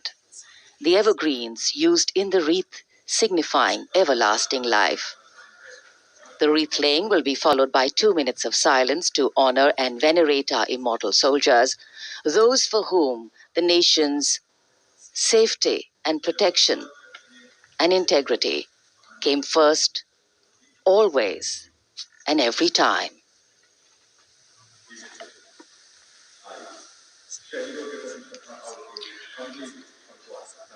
प्रधानमंत्री द्वारा पुष्पांजलि अर्पित करने के बाद अंतर सेवागार्द सलामी शस्त्र और फिर शोक शस्त्र प्रस्तुत करते हैं।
The buglers sounding the rouse, and the guard commander ordering Salami Shastros salute with arms, marking the completion of 2 minutes of silence. A silence where quiet meets calm and time becomes tranquil, our hearts beating for those which now lie still. Time moves on to create a present, but in its wake it leaves behind stories, memories, and heroes, some sung, but many unsung. And today, as we celebrate our 75th Republic Day here in New Delhi, and so many of us are witnessing this celebration from the secure and comfortable spaces we inhabit, our men and women in uniform stand firm and committed, guarding and protecting the length and breadth of this beautiful nation we all call home, across dry deserts and snow-clad mountains, along our long coastline and international borders, keeping us safe and secure. The Prime Minister now moving towards the ceremonial digital book, which is kept there to put down his thoughts of gratitude. अमर शहीदों को राष्ट्र का नमन, माननीय प्रधानमंत्री द्वारा श्रद्धांजलि अर्पित की गई। इस समय उनके साथ रक्षा मंत्री, रक्षा सचिव, सीडीएस और तीनों सेनाओं के अध्यक्ष। अमर जवानों का बलिदान हमेशा प्रेरणा देगा आने वाली पीढ़ियों को। अब डिजिटल पुस्तिका में अपने विचार और अपने मन के भावों को दर्ज करेंगे माननीय प्रधानमंत्री। कैसे शब्दों में बांधें त्याग तुम्हारा, कैसे भावों के समंदर को समेटें हम जब देखते हैं नाम तुम्हारा। तुम मुझसे परिचित न थे, मैं भी तुमसे मिला न था, तुमने जीवन दे दिया मेरे लिए, रहूं मैं सुरक्षित हरदम और मेरे जैसे सब। रहे सुरक्षित ये देश हमारा, मेरा तुम्हारा रिश्ता है अटूट, हमारी मातृभूमि है एक, तुम्हारा कर्म उत्कृष्ट है, तुम्हारा बलिदान श्रेष्ठ है। The call of duty, when it beckons, drowns out everything else. Every soldier considers it a matter of honor to fight for the country. And that's what makes this sacrifice so supreme. Because the call a soldier answers raises no doubt, no questions, and no second thoughts. Prime Minister Narendra Modi will now depart from the National War Memorial after paying homage to the immortal soldier who lived to serve and served to save. And as the Prime Minister leaves the National War Memorial after the wreath-laying ceremony and moves towards the saluting base at Rajpath, he carries with him the gratitude of a nation for those who protected this country and a deeper responsibility to lead the nation towards a future that is equitable and secure for all. अब माननीय प्रधानमंत्री प्रस्थान कर रहे हैं कर्तव्य पथ पर सलामी मंच की ओर। इंडिया गेट से राष्ट्रपति भवन का मार्ग कर्तव्य पथ अब गतिविधियों का केंद्र बनने वाला है। हमारा 75वां गणतंत्र दिवस समारोह। Yes, the focus will now move to the saluting base, where after the arrival of President Draupadi Murmu, Kartavya Path will resonate with a medley of sounds, the clip-clop of hooves on the tarmac, martial music, the crisp crunch of marching boots, the mechanized rumble of military machine, beautiful folk music, the roar of fighter jets, and of course, repeated applause of an highly appreciative audience here.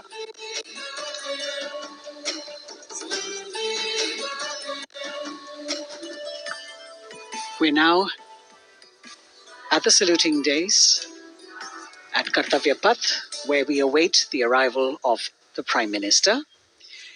The first glimpse of Rashtrapati Bhavan, and you can see the presidents of India and France, Srimati Draupadi Murmu and His Excellency Emmanuel Macron, as they emerge from the Grand Darbar Hall, bedecked with the shining chandelier and velvet tapestry. Both of them being escorted by the Military Secretary, Major General Ranjit Singh Manral, and the Deputy Military Secretary, Group Captain Abhay Fansalkar. The ADCs, Major Rohit Rasgotra and Squadron Leader Saurabh Sharma, escorting the two presidents as they move to the forecourt, wherein we've got the president's bodyguard in position to give the salute to the Supreme Commander and then escort her to the saluting base on Kartavya Path. देश की सेनाओं की सर्वोच्च commander Bharat की राष्ट्रपति माननीय श्रीमती द्रौपदी मुर्मू इस वर्ष के गणतंत्र दिवस के हमारे खास मेहमान फ्रांस के राष्ट्रपति श्री इमैनुअल मैक्रों के साथ दरबार हाल से फोर कोर्ट की ओर राष्ट्रपति भवन के प्रांगण की ओर प्रस्थान कर रही हैं। राष्ट्रपति महोदया के ठीक पीछे हैं राष्ट्रपति के सैन्य सचिव मेजर जनरल रंजीत सिंह मनराल और राष्ट्रपति के उप सैन्य सचिव ग्रुप कैप्टन अभय फंसलकर। साथ में अनुशासित ढंग से आगे बढ़ रहे हैं ADC squadron leader Saurabh Sharma और ADC major Rohit Rasgotra. President bodyguard द्वारा राष्ट्रपति श्रीमती द्रौपदी मुर्मू को राष्ट्रीय सैल्यूट दिया जाएगा। नेशनल सैल्यूट के पश्चात राष्ट्रपति महोदया इस वर्ष के गणतंत्र दिवस के खास मेहमान के साथ ऐतिहासिक बग्गी में कर्तव्य पथ की ओर प्रस्थान करेंगी।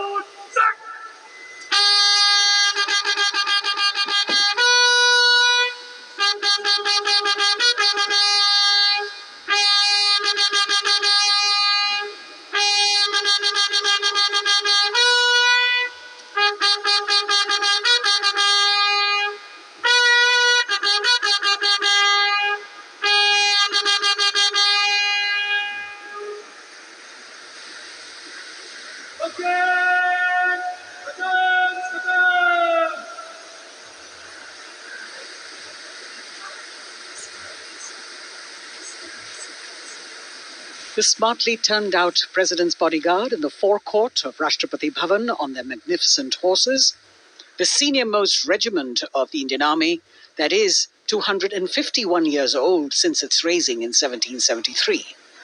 A unique and distinct regiment as it carries out mounted ceremonial duties for the President. Their officers and men, excellent horsemen, trained tankmen and paratroopers. And now you get to see the special presidential carriage that is making its appearance at the Republic Day parade after 40 years.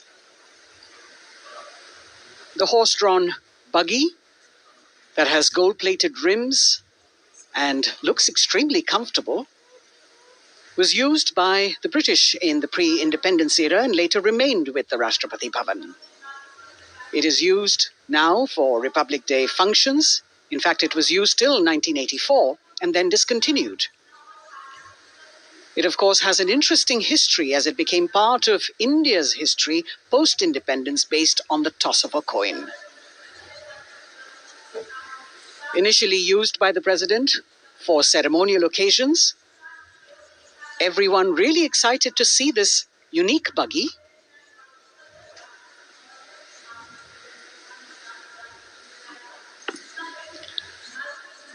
इधर कर्तव्य पथ पर माननीय प्रधानमंत्री श्री नरेंद्र मोदी का आगमन हो रहा है। राष्ट्रीय समर स्मारक पर जिन्होंने कृतज्ञ राष्ट्र की ओर से अमर शहीदों को श्रद्धा सुमन अर्पित किए, माननीय प्रधानमंत्री महोदय विधिवत स्वागत करेंगे उपराष्ट्रपति महोदय का उनके आगमन पर, और उसके पश्चात माननीय राष्ट्रपति श्रीमती द्रौपदी मुर्मू का आगमन होगा। इस वर्ष के गणतंत्र दिवस के हमारे खास मेहमान फ्रांस के राष्ट्रपति श्री इमैनुअल मैक्रों का। माननीय प्रधानमंत्री श्री नरेंद्र मोदी का स्वागत रक्षा मंत्री श्री राजनाथ सिंह द्वारा।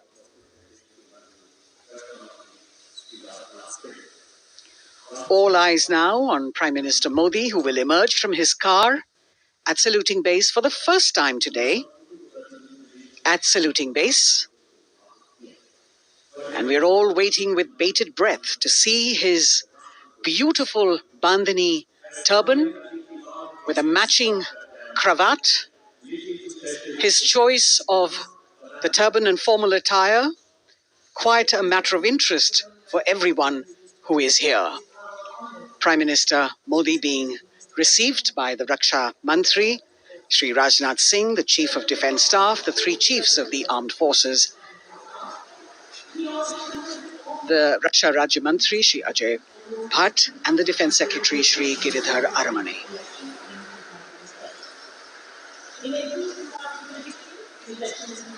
As he makes his way to the enclosures where the ministers from the cabinet, states and their families are all happy and excited to see him and greet him on the occasion of the Republic Day. Prime Minister Modi has always made it a point to personally greet as many people as possible who are on either side of Kartavya Path on this special day. And as was mentioned earlier, there are special invitees this year too to witness the parade, invited on the Prime Minister's behest. Women workers from the electronic manufacturing industry, guests who have featured on the Prime Minister's weekly radio program Mann Ki Baat, space and rocket scientists from ISRO, farmers from the agricultural sectors, and professionals from other fields, all seated in these special enclosures. You can see the Finance Minister and other dignitaries, the External Affairs Minister, Mr. Jaishankar,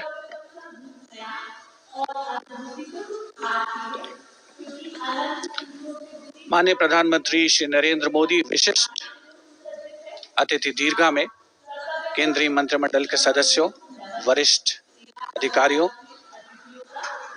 केंद्रीय गृह मंत्री, लोकसभा अध्यक्ष और सभी विशिष्ट अतिथिगणों का अभिवादन स्वीकार करते हुए प्रथम परिवार के सदस्य भी यहां पर 75वें गणतंत्र दिवस का हिस्सा बन रहे हैं और विशेष अनुराग उनके प्रति प्रदर्शित करते हुए माननीय प्रधानमंत्री श्री नरेंद्र मोदी बहुत ही खुशनुमा अवसर, चिरस्मरणीय अविस्मरणीय 75वां गणतंत्र दिवस। The Vice President of India, Shri Jagdeep Dhankar, and his wife, Srimati Sudesh Dhankar, have arrived here, and the Prime Minister rushing to greet them.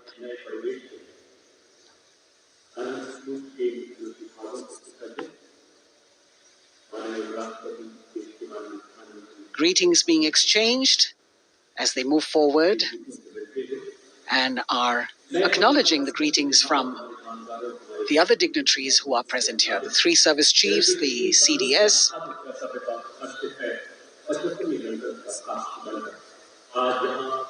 We're all now waiting for the President of India and the President of France to arrive here.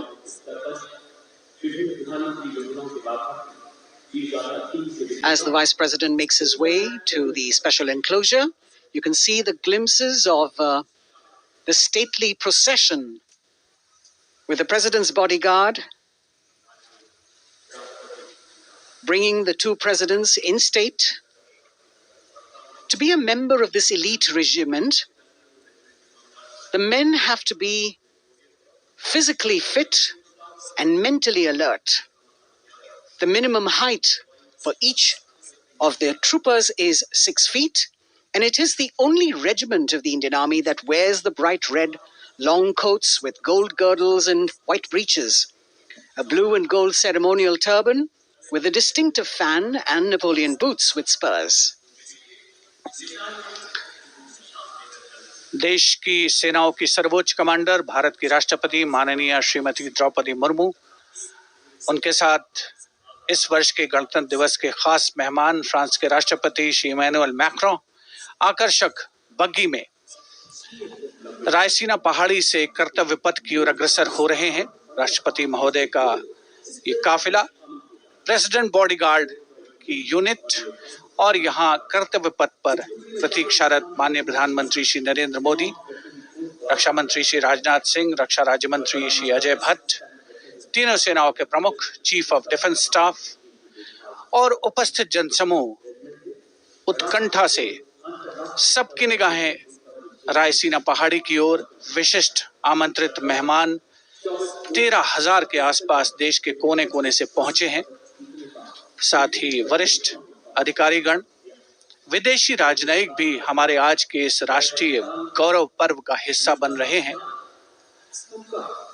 देश की प्रगति में प्रत्यक्ष और परोक्ष रूप से योगदान देने वाले वो सभी लोग आज अपने आप को गौरवान्वित महसूस कर रहे हैं, जो कर्तव्य पथ पर मौजूद हैं और जो नहीं भी मौजूद हैं, वो इन दृश्यों से उसका आनंद ले रहे हैं।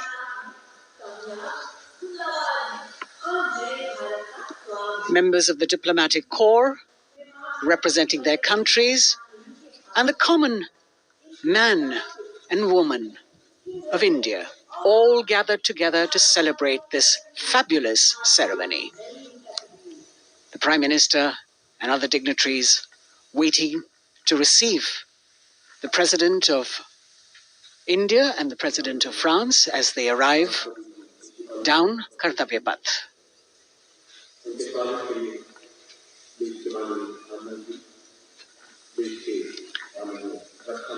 खास मेहमान, खास तौर पर 75वें गणतंत्र दिवस की जो मुख्य थीम है, जो मुख्य धारा है, नारी शक्ति, और इस बार की जो गणतंत्र दिवस की आकर्षक परेड है, उसमें नारी शक्ति का अनोखा प्रदर्शन, चाहे वो मैकेनाइज्ड कॉलम्स हो, चाहे वो सशस्त्र सेना बल हो, केंद्रीय मंत्रिमंडल के सदस्य यहाँ पर मौजूद हैं कर्तव्य पथ पर, और हवा में स्वर लहरियां गूंज रही हैं, अथ स्वागतम, शुभ स्वागतम, जो संकेत है माननीय राष्ट्रपति महोदया के कर्तव्य पथ पर आगमन।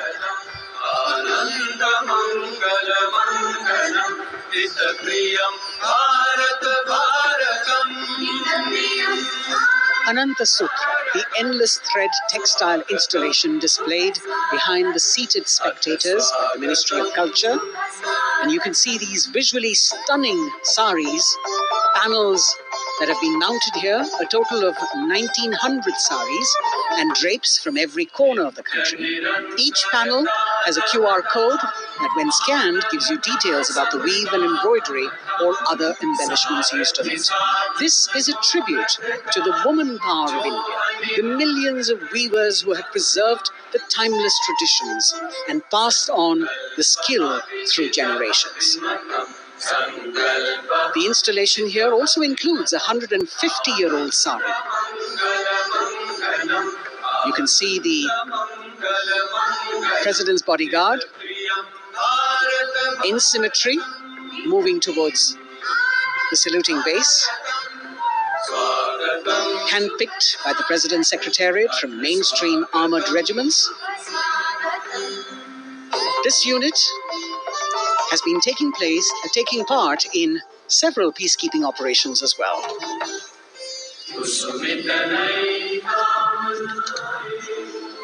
The President's bodyguard, Commandant Colonel Amit Birwal, and the President acknowledging the greetings of the spectators who are seated on either side of Kartavya Path.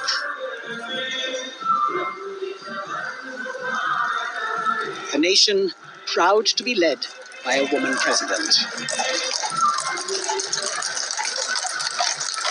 Ladies and gentlemen, the President of India, Dr. Murmu, and the Chief Guest is extending. Once again, as President Murmu and President Macron will arrive at the saluting base, he will be received by the Prime Minister. It's a great honor to have His Excellency and then introduced to the other guests who are here before she makes her way to the saluting base and her special seat. We warmly welcome our honorable Chief Guest. India and France are long-standing strategic partners in Indo-Pacific Committee. President Macron and President Murmu using the traditional Indian greeting, Namaste, with folded hands, which has now become a global greeting.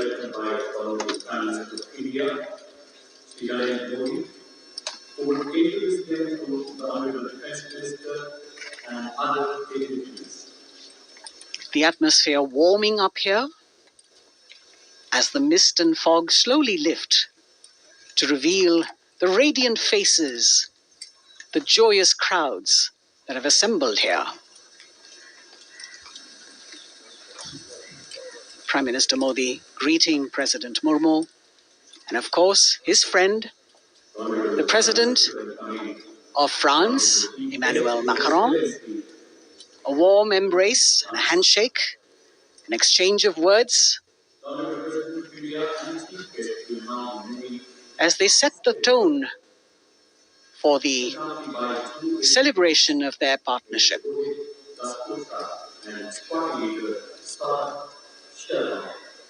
The President being introduced to the Raksha Mantri,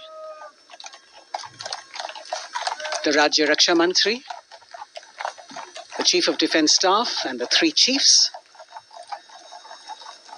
General Anil Chauhan, General Manoj Pandey, Admiral Hari Kumar, Air Chief Marshal V.R. Chaudhary.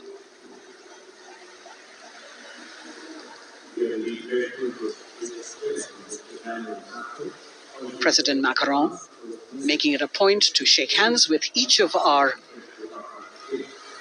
dignitary.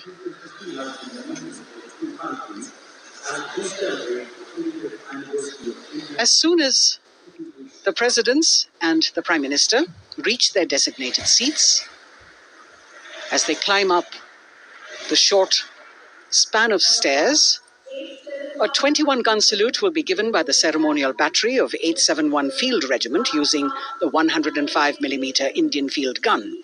And as the thunderous sounds of the guns resonate across the entire Kartavya Path, heralding the start of the parade under the patronage of the Supreme Commander, the national flag will be unfurled and the national anthem will be played by the military bands positioned across below the national emblem, the lion capital of Sarnath. Everyone present here and those watching us at home will also stand in honor and respect of the tricolour unfurled on the 75th Republic Day.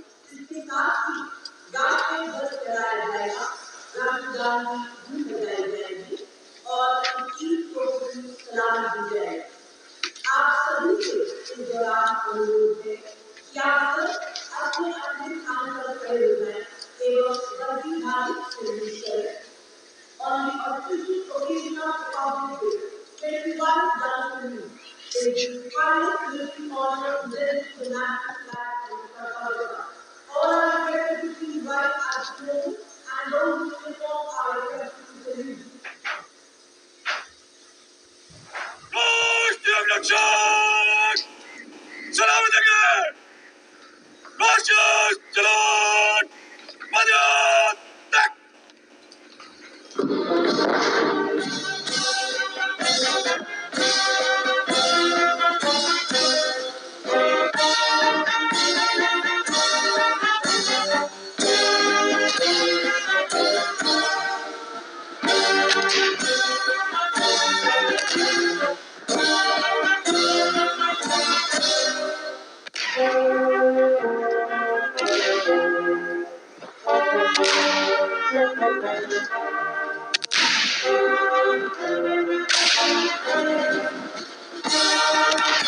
The president's bodyguard now moving away from the saluting base, and of course they will be back for the closing part of the ceremony once again to escort the President of India, their Supreme Commander, to her official residence, the Rashtrapati Bhavan. And now it's time for the parade to begin, and of course there will be a beautiful flower offering right at the beginning. But we can see over here, for the first time, heralding the parade, a band comprising 112 women artists playing different types of folk and tribal percussion instruments. The dhol and tasha of Maharashtra, the dakpu from Telangana, the dhak and dhol of West Bengal, the shank, the chenda, dolu and kunita of Karnataka, nadaswaram, tutari and cymbals, all playing to Rag Revati of Carnatic music. अब कर्तव्य पथ पर मंजर बदलने वाला है।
नारी शक्ति का परचम गणतंत्र दिवस परेड की शुरुआत में शंख ध्वनि हो चुकी है।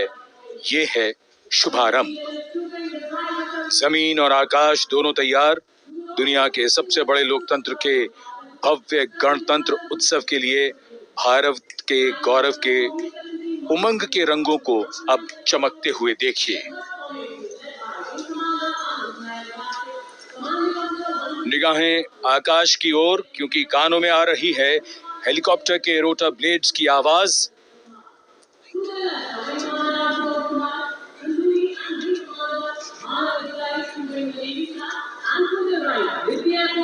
कोहरे के आसमान में इनकी लाइट्स, इनका प्रकाश दिखता हुआ। ध्वज फॉर्मेशन में 4 Mi-17 हेलीकॉप्टर्स उड़ान भरते हुए सलामी मंच की ओर। फॉर्मेशन का नेतृत्व विंग कमांडर आनंद विनायक अगाशे कर रहे हैं। उनके साथ विंग कमांडर आदित्य जायसवाल राष्ट्रीय ध्वज के साथ उड़ान भरते हुए। उनके पीछे सेना के ध्वज के साथ विंग कमांडर शैलेंद्र कुमार सिंह और flight lieutenant Aditya Kumar, wing commander Ashutosh Khanduri और विंग कमांडर मानव अधिकारी नौसेना के ध्वज के साथ, और विंग कमांडर अभिषेक शर्मा और स्क्वाड्रन लीडर पूर्णिमा वायुसेना के ध्वज के साथ दर्शकों के ऊपर पुष्प वर्षा करते हुए। शानदार दृश्य, भव्य प्रारंभ।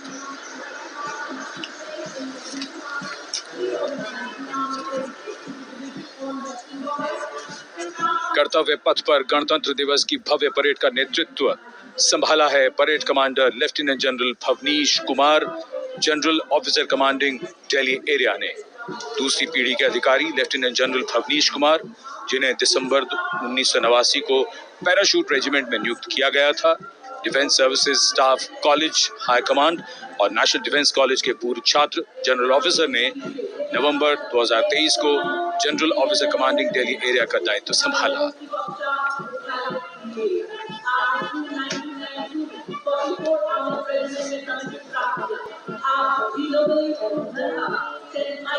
और परेड कमांडर के ठीक पीछे अपने वाहन पर सवार परेड के द्वितीय कमान 2IC major general Sumit Mehta. Major general Mehta को जून 1992 में कमीशन प्राप्त हुआ। राष्ट्रीय रक्षा अकादमी खड़गवासला और भारतीय सैन्य अकादमी देहरादून के पूर्व छात्र मेजर जनरल सुमित मेहता। उन्हें सेना कमांडरों और सेनाध्यक्ष प्रशस्ति पत्रों से सम्मानित किया जा चुका है। सन 2010 में भारत के राष्ट्रपति द्वारा विशिष्ट सेवा पदक से सम्मानित किया जा चुका है परेड के 2IC major general Sumit Mehta. कर्तव्य पथ पर अब वो परमवीर, वो योद्धा जिन्होंने बाजी पलट दी, दुश्मन को नाकों चने चबा दिए, मौत से आंखों में आंखें डालकर जूझे और वीरता की कहानियां बन गए। स्वागत कीजिए परमवीर चक्र और अशोक चक्र से सम्मानित वीरों का। परमवीर चक्र से सम्मानित सुवेदा major honorary captain Yogendra Singh Yadav,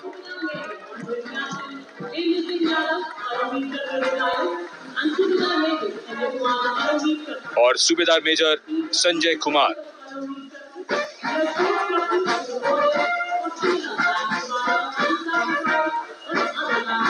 और इनके वाहन के ठीक पीछे अशोक चक्र से सम्मानित मेजर जनरल CA पिठावाला, सेवानिवृत्त, lieutenant colonel Jasram Singh,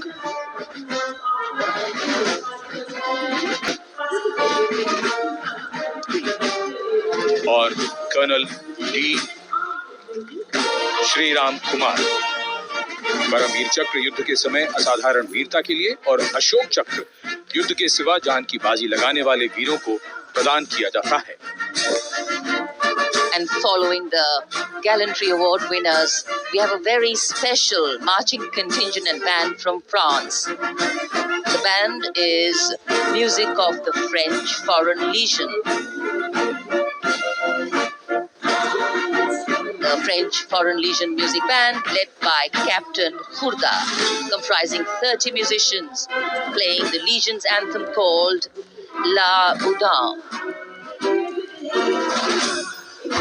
And close behind them, we have 2nd Foreign Infantry Regiment. The marching contingent comprising 90 legionnaires led by Captain Noel.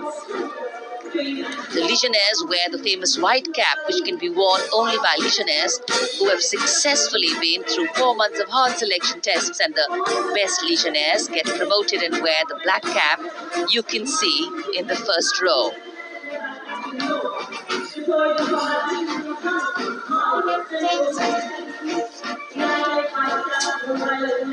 In fact, in last July, Indian troops and aircraft paraded in Paris for the 2023 Bastille Day, and they are now participating here, the French troops and aircraft. And we can hear the roar.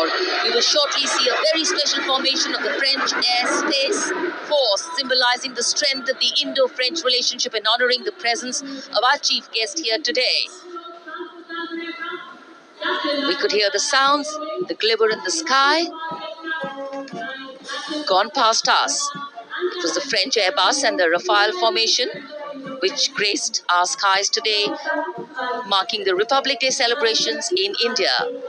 The Airbus was captained by Commandant Pagniak Roman, and escorting him in the Rafales were Captain Gracia Antoine and Captain Crisson Jules.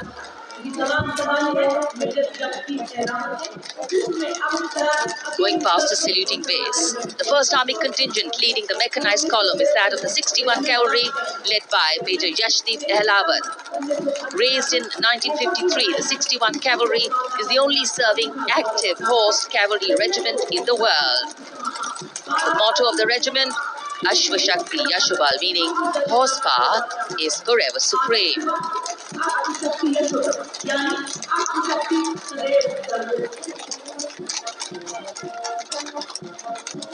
This regiment has the unique distinction of leading the last recorded cavalry charge in history when it took on the Turks at the Battle of Haifa on the 23rd of September 1918. And this day is to date celebrated as its Battle Honor Day or Haifa Day.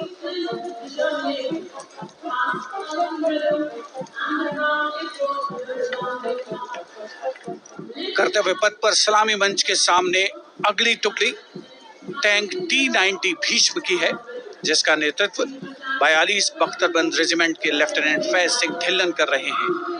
Bhishma tank तीसरी पीढ़ी का मुख्य युद्धक tank है, जो 125 millimetre smooth bore gun से lace है, घातक वार करता है दुश्मन पर, रक्षा करता है देश की सीमाओं की। रेजिमेंट का आदर्श वाक्य कर्म शौर्य विजय। भारत की उन्नत सामरिक शक्ति का प्रदर्शन कर्तव्य पथ पर देश का 75वां गणतंत्र दिवस समारोह।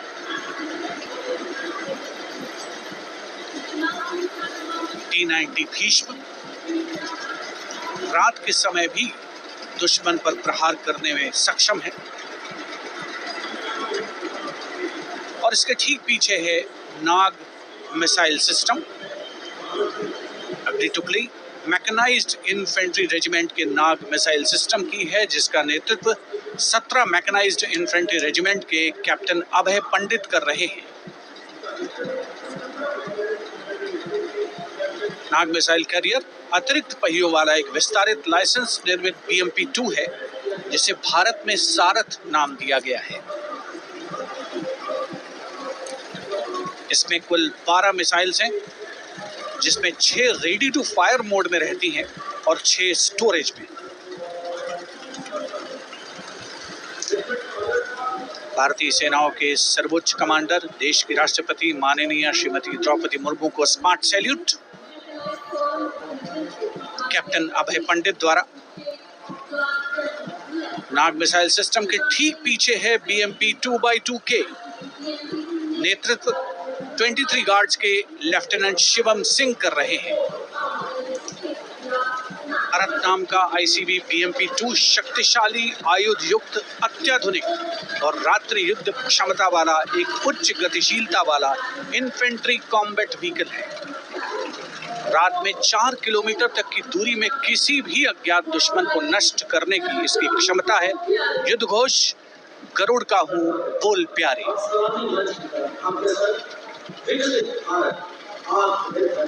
बीएमपी 2x2K का आदर्श वाक्य पहला हमेशा पहला।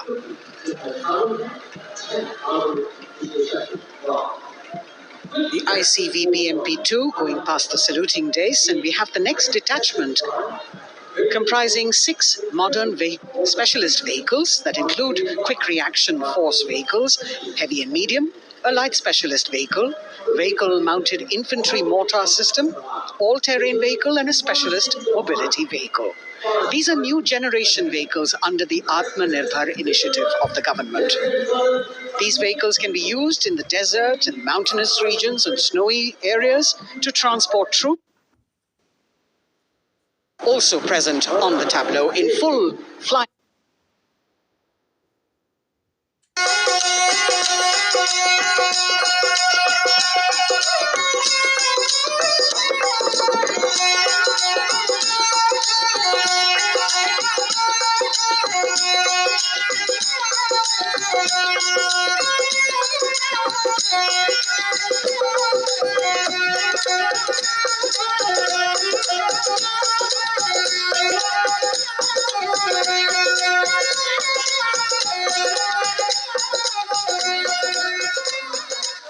राजस्थान के बाद चलते हैं महाराष्ट्र की ओर। महाराष्ट्र की झांकी जिसमें छत्रपति शिवाजी महाराज के 350वें राज्याभिषेक वर्ष समारोह को दर्शाया गया है। छत्रपति शिवाजी महाराज का संघर्ष मुख्य रूप से अन्याय और शोषण के खिलाफ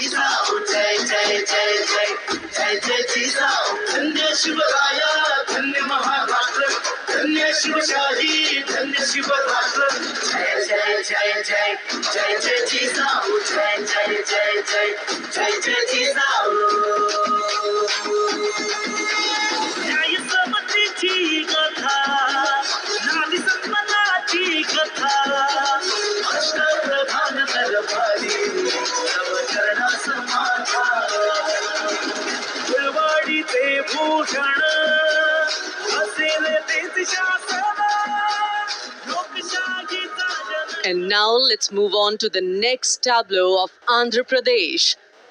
The tableau is on the subject of transforming school education, making students globally competitive. सकल विद्यలకు మేమే సాటి విశ్వవిద్యకు మేమే పోటీ డిజిటల్ చదువుల భవితకు ఆస్తి ఇది మా డిజిటల్ క్లాస్ రూమ్ ఆట పాటల అక్షర దోస్తి ఈ అంటూ పలక పలకం పట్టాము ఏబిసిడి అంటూ ఇంగ్లీష్ మీడియం తెచ్చాము ట్యాబులను చేతిన పెట్టి విశ్వవిద్యను నేర్పాము सकल विद्यలకు మేమే సాటి విశ్వవిద్యకు మేమే పోటీ దేశ ప్రగతికి సోపానం విశ్వవిద్యయే మా లక్ష్యం జయ హో. The transformation of medium of education theme is depicted in the entire tableau. And here comes the next, Ladakh. Viksit Bharat, empowering women through employment in Ladakh's journey.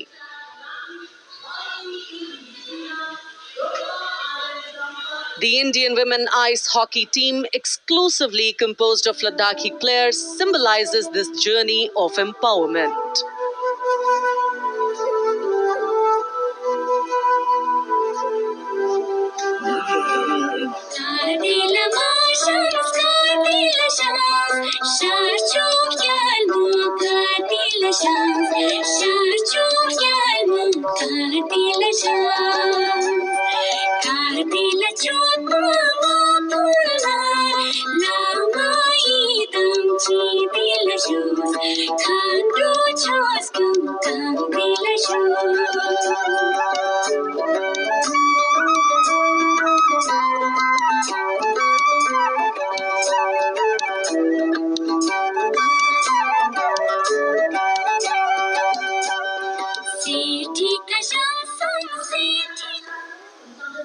और अब सलामी मंच के सामने धीरे धीरे शान से अग्रसर होता हुआ तमिलनाडु राज्य की झांकी।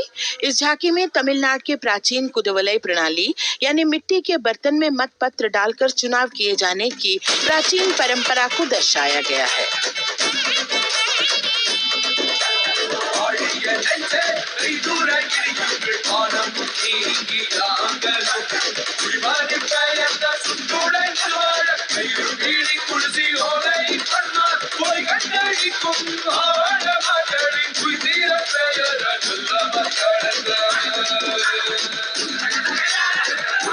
கண்ட தமிழ்கொடியே வாழிய வாழிய வாழியவே உலகோலை கண்ட தமிழ்கொடியே வாழிய வாழிய வாழியவே।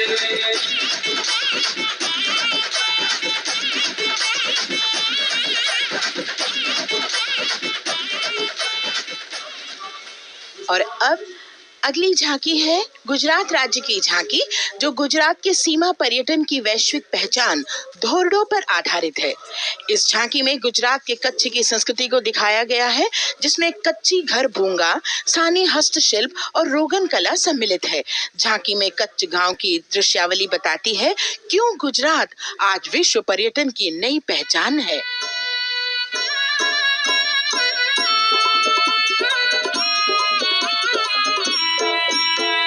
राणो या चिंधो राज मेरे भेड़ू राणो या चिंधो रे, राणो या चिंधो राज मेरे भेड़ू राणो या चिंधो रे। पई फुले जी भर रे राणा रोने अजूणी रा, पई फुले जी भर रे राणा रोने अजूणी रा। उतारा डिंधा योरणा रे राणा उतारा डिंधा रे, उतारा डिंधा योरणा रे राणा उतारा डिंधा रे। दिया मेरी जा बोल रे राणा रोने अजूणी रात। राणो अचिंधो राज में भेड़ो राणो अचिंधो रे, राणो अचिंधो राज में भेड़ो राणो अचिंधो रे, राणो अचिंधो रे। From Gujarat, it's time to move on to Meghalaya. The tableau opens an enchanting display of Meghalaya's cherry blossoms, transforming the landscape into a canvas awash in delicate shades of pink.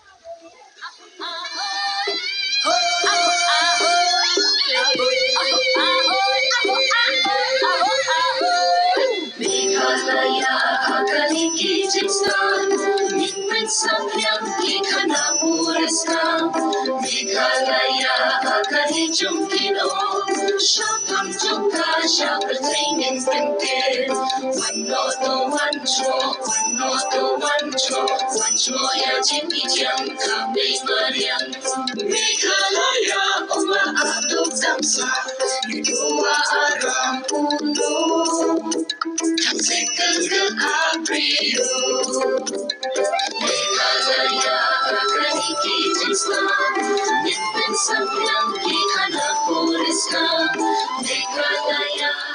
These diverse themes intricately weave together, encapsulating Meghalaya's cultural richness, natural wonders, and communal spirit. And here comes Jharkhand, transporting us through the rich heritage of Tussar silk, once known as Kosa or Vanya silk.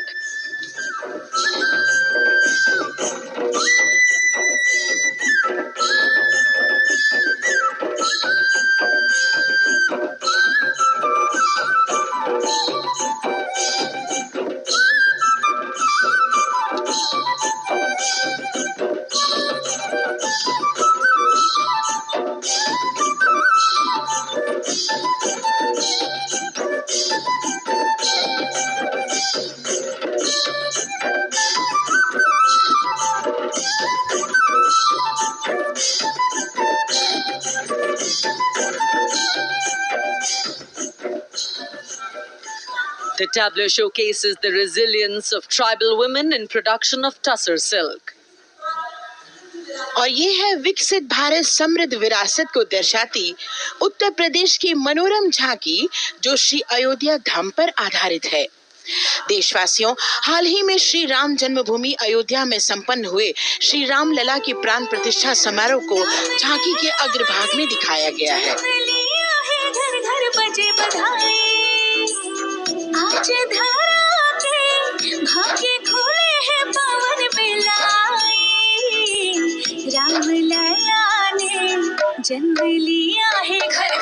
बजे बधाई, ओ घर घर बजे बधाई। यहाँ कुंभ की छटा देख कर दुनिया जय जय बोले, नए उद्यमों ने विकास के नए रास्ते खोले, छठी धुंध उत्तर प्रदेश की, नई रोशनी छाई, नई रोशनी छाई। साथ ही उत्तर प्रदेश की समृद्ध विकास, जिसमें जेवर अंतर्राष्ट्रीय हवाई अड्डा, नोएडा में सबसे बड़े मोबाइल मैन्युफैक्चरिंग फैक्ट्री, इन सभी को झांकी में दिखाया गया है। और अब सलामी मंच के सामने अग्रसर होता हुआ तेलंगाना राज्य की झांकी। ప్రజాస్వామ్య స్థాపనకి పునాదిగా నిలిచెనే గాంధీ వల్లభాయ్ పటేల్ సుభాష్ చంద్ర బోసులు రామ్జీ కొండు కొమరం భీం వీరనారి ఐలమ్మలు ఎందరో యోధుల సమరాలే ప్రజల హక్కుల నిలిపెనే స్వేచ్ఛ కోసం పోరు చేసి వెలుగై నిలిచిన రామ్జీ కొండు గడి కొరల కల్లా పట్టి కొంచి కొట్ట చిట్టాల మా జల్ జంగల్ జమీన్ జంగు కి తుడం కొట్ట కొమరం భీమన్న